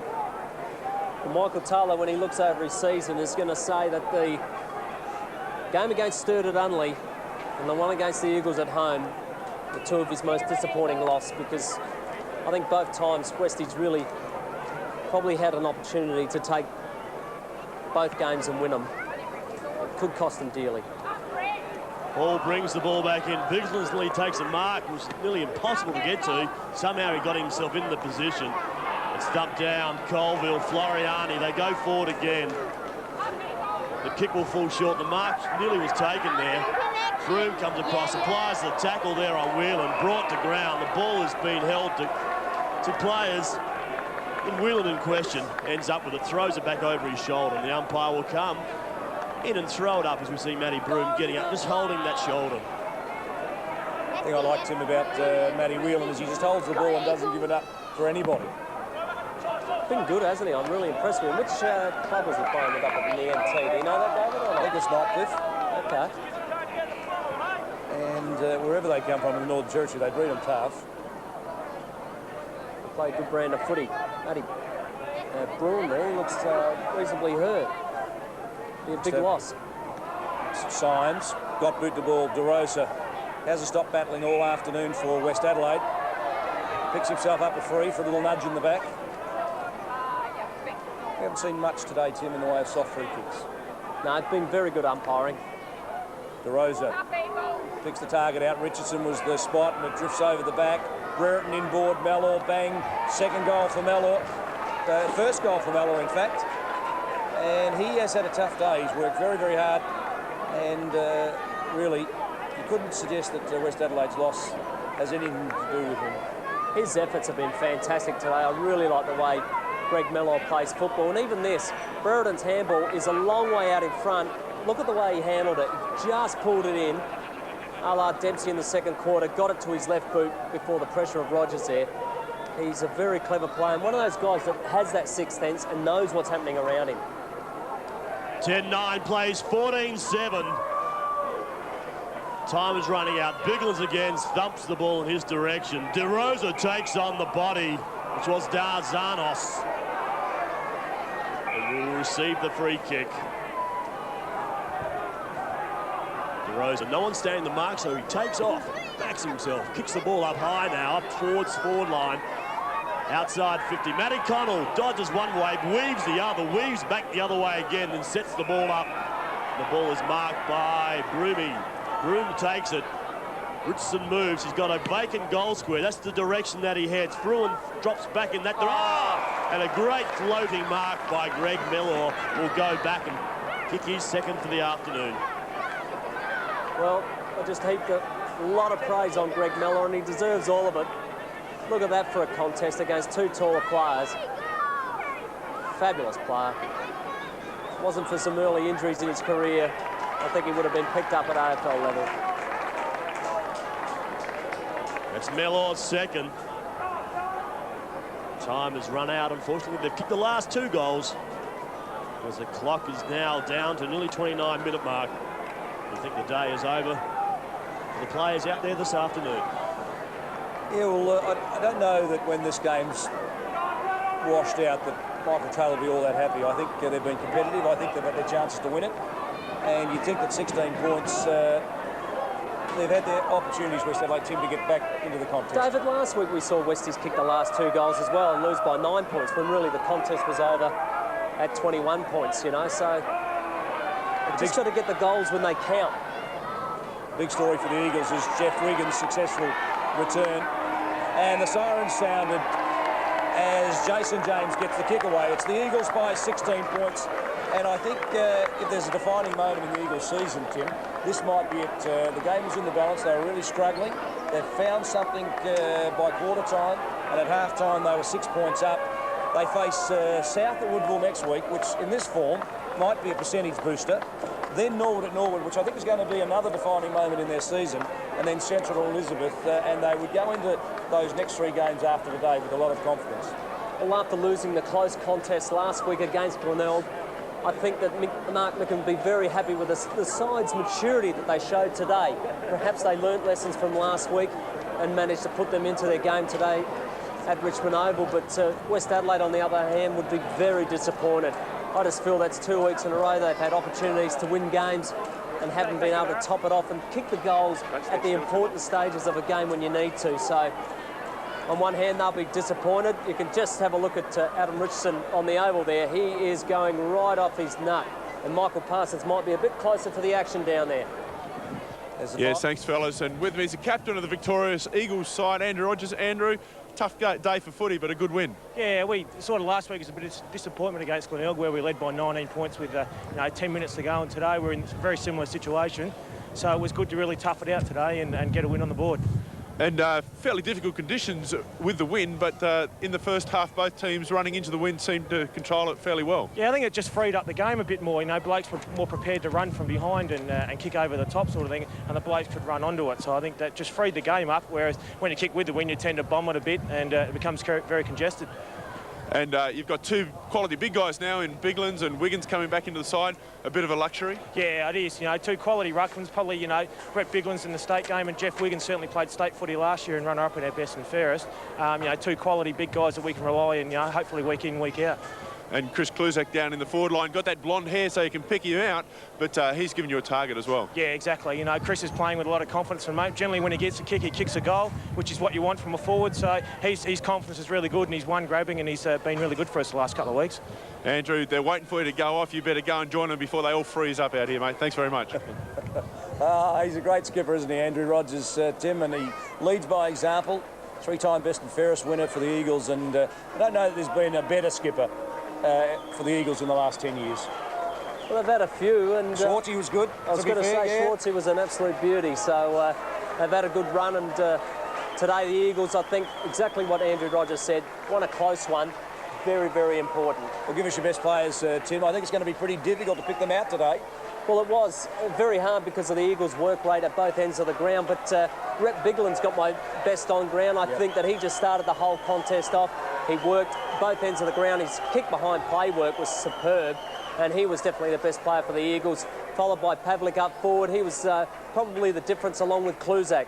I just think that those 2 worked so well together, attacking the ball, kicking the goals when they counted, and that's where Westies probably didn't have it. For Westies, I thought Bruin was outstanding all day again. His work rate in the middle, along with DeRosa, and Greg Mellor got another vote for me for West Adelaide. I just think that guy's efforts up forward or in defence, wherever he wants to play, are just superb week in, week out now.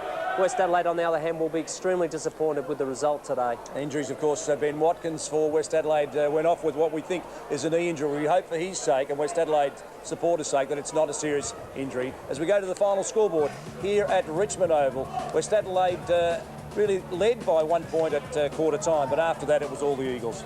Well, it was a real tight contest, even in the third quarter where Westies hit back a little bit.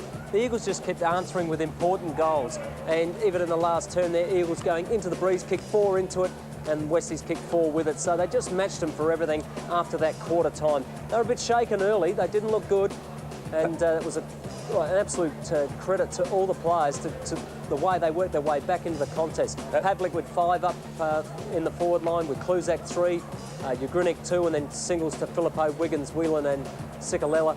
And for West Adelaide, well, Adam Richardson, he's always up there kicking goals. 3 to him, 3 to Keary, who did kick the ball beautifully today, Mellor 2, and singles to Barrett, Dempsey and Matty Connell, who had a fair game as well. And Mark, if you could quickly just take us through the stats. Yes, Dave, we just see there, I mean, West Adelaide controlled it in that first half, but things turned around. The Eagles on top with the kicks, handball still favouring West, but marks, well, they evened up towards the end of the game with West Adelaide dominating that first half. We just see there, I mean, the hit-outs, they really did favour Big Biglands. He was just outstanding this afternoon.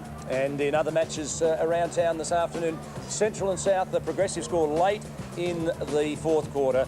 Central look to be in charge of that match, and North and Sturt, well, I think Sturt will get home. And don't forget, Monday, it's Port and Norwood live at Albertson Oval, the special time of 2 p.m. That'll be live on ABC. Glenelg, of course, enjoying the bite. In AFL last night, it was Essendon Geelong fighting out a thriller with the Dons getting home. Brisbane Lions beat Carlton today. Sydney beat St Kilda in a bit of an upset, you would suggest. The Kangaroos and West Coast tonight, and Port Adelaide and Richmond at Football Park. A big crowd expected down there. And if you're a Port fan, get down. Port Adelaide need a big crowd down there to just cheer them home. Tomorrow it's Fremantle and Adelaide. Tony Modra versus Adelaide. The Bulldogs and Hawthorn, Collingwood and Melbourne, Monday at the MCG. Now, next week in the SANFL, Tim, I'm looking forward to a couple of these matches, North and West. I think that's going to be an interesting encounter now in light of West Adelaide's loss today. Yeah, well, North, seemed to, in the last couple of weeks, seem to be running into some form, so they're getting better every week. And Westies, well, they want to win that one to keep in touch with the 5.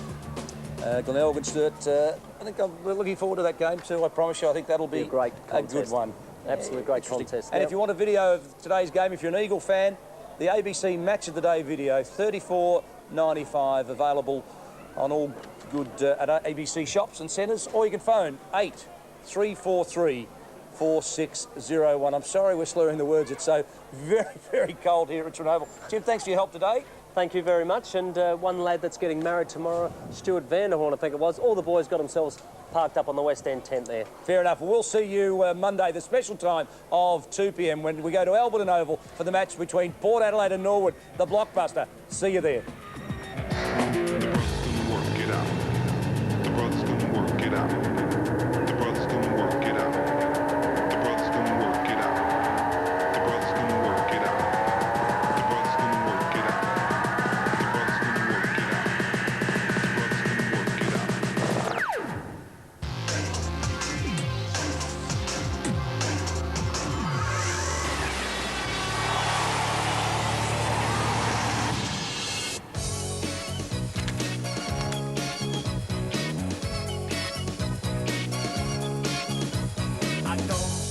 Watching you, baby, I can't stop watching you, baby, I don't stop watching you, baby, you play it hard, but you play it right, oh yeah,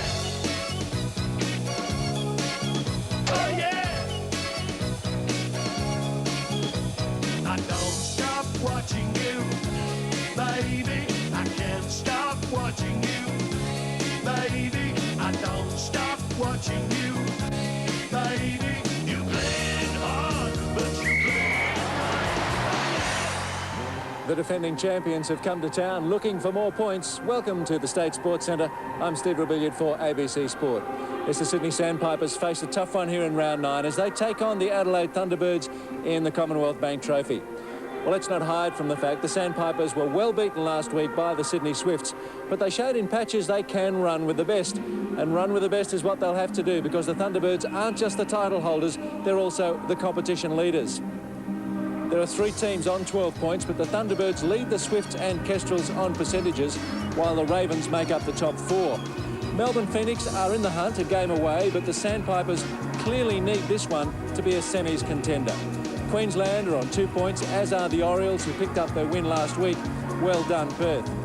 Well, the Thunderbirds are looking better as the season progresses. They've taken over top spot. Annie, how can the Sandpipers attack them to unsettle them? It's such a huge question, Steve. There are no apparent weaknesses in that Thunderbirds lineup. You look at them, it's quite complete. Australian representatives in each third of the court, and that's a scary prospect. I think to be realistic, they really need to control Jackie Delaney. Alison Tucker's been moved forward to goal defence with that job, and also the area around the goal defence, trying to come out on top of Catherine Harvey and to minimise her effectiveness. And a big move from Coach Corbett. She's moved Joe Morgan forward to goal attack. That's going to be one interesting contest in that area. In general, the Sandpipers will be looking to play their own game, control the speed, keep possession. It's going to be a tough ask, though. Certainly a big game needed for the Sandpipers from Joe Morgan and Christy Doyle, who, as Anne said, have swapped positions this week, but they won't be relishing the contest with Harvey and Sutter. The mid-court sees Moore, McCaffrey and Leach against Squire, Sanders and Hodge. Gerard and Tucker were 2 of the Sandpipers' best last week, and Marg Corbett will ask for more of the same to keep Delaney and Sloan in check. Sloan, of course, a former Sandpiper. Both teams have some quality on the bench, particularly O'Connor and Harvey for the Sandpipers and Colbeck and Neal for the visitors.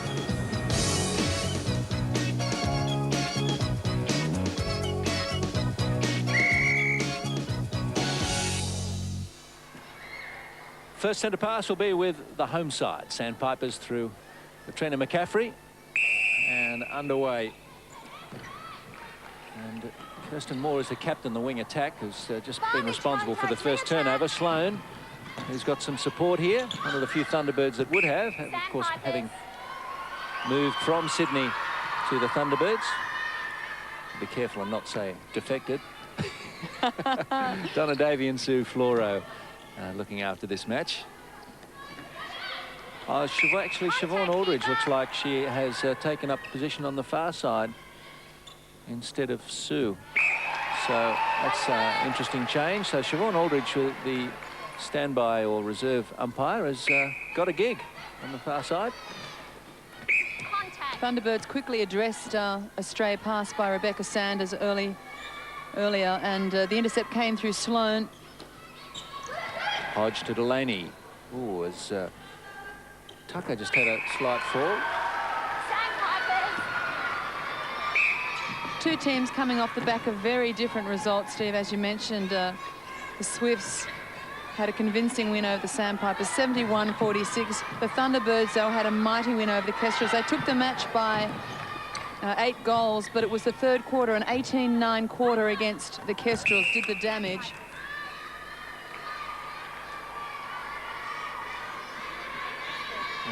We'll watch with interest how this change of positions for Doyle and Morgan works out. Possession centre. It's difficult to know how to read that move by Margaret Corbett. I would suggest that Sutter in the past has had the measure on Joe Morgan when they're both lined up in the circle, perhaps moving Morgan down court. They're trying to use her height against Harvey. Harvey winning a contest a moment ago and getting the turnover. Delaney glides in, puts it away, no nonsense. Delaney's taken command early in the match. She's really using her speed well, and she's reading the spaces nicely in the circle. The front cut then on Tucker really silencing her. And she's 3 from 3.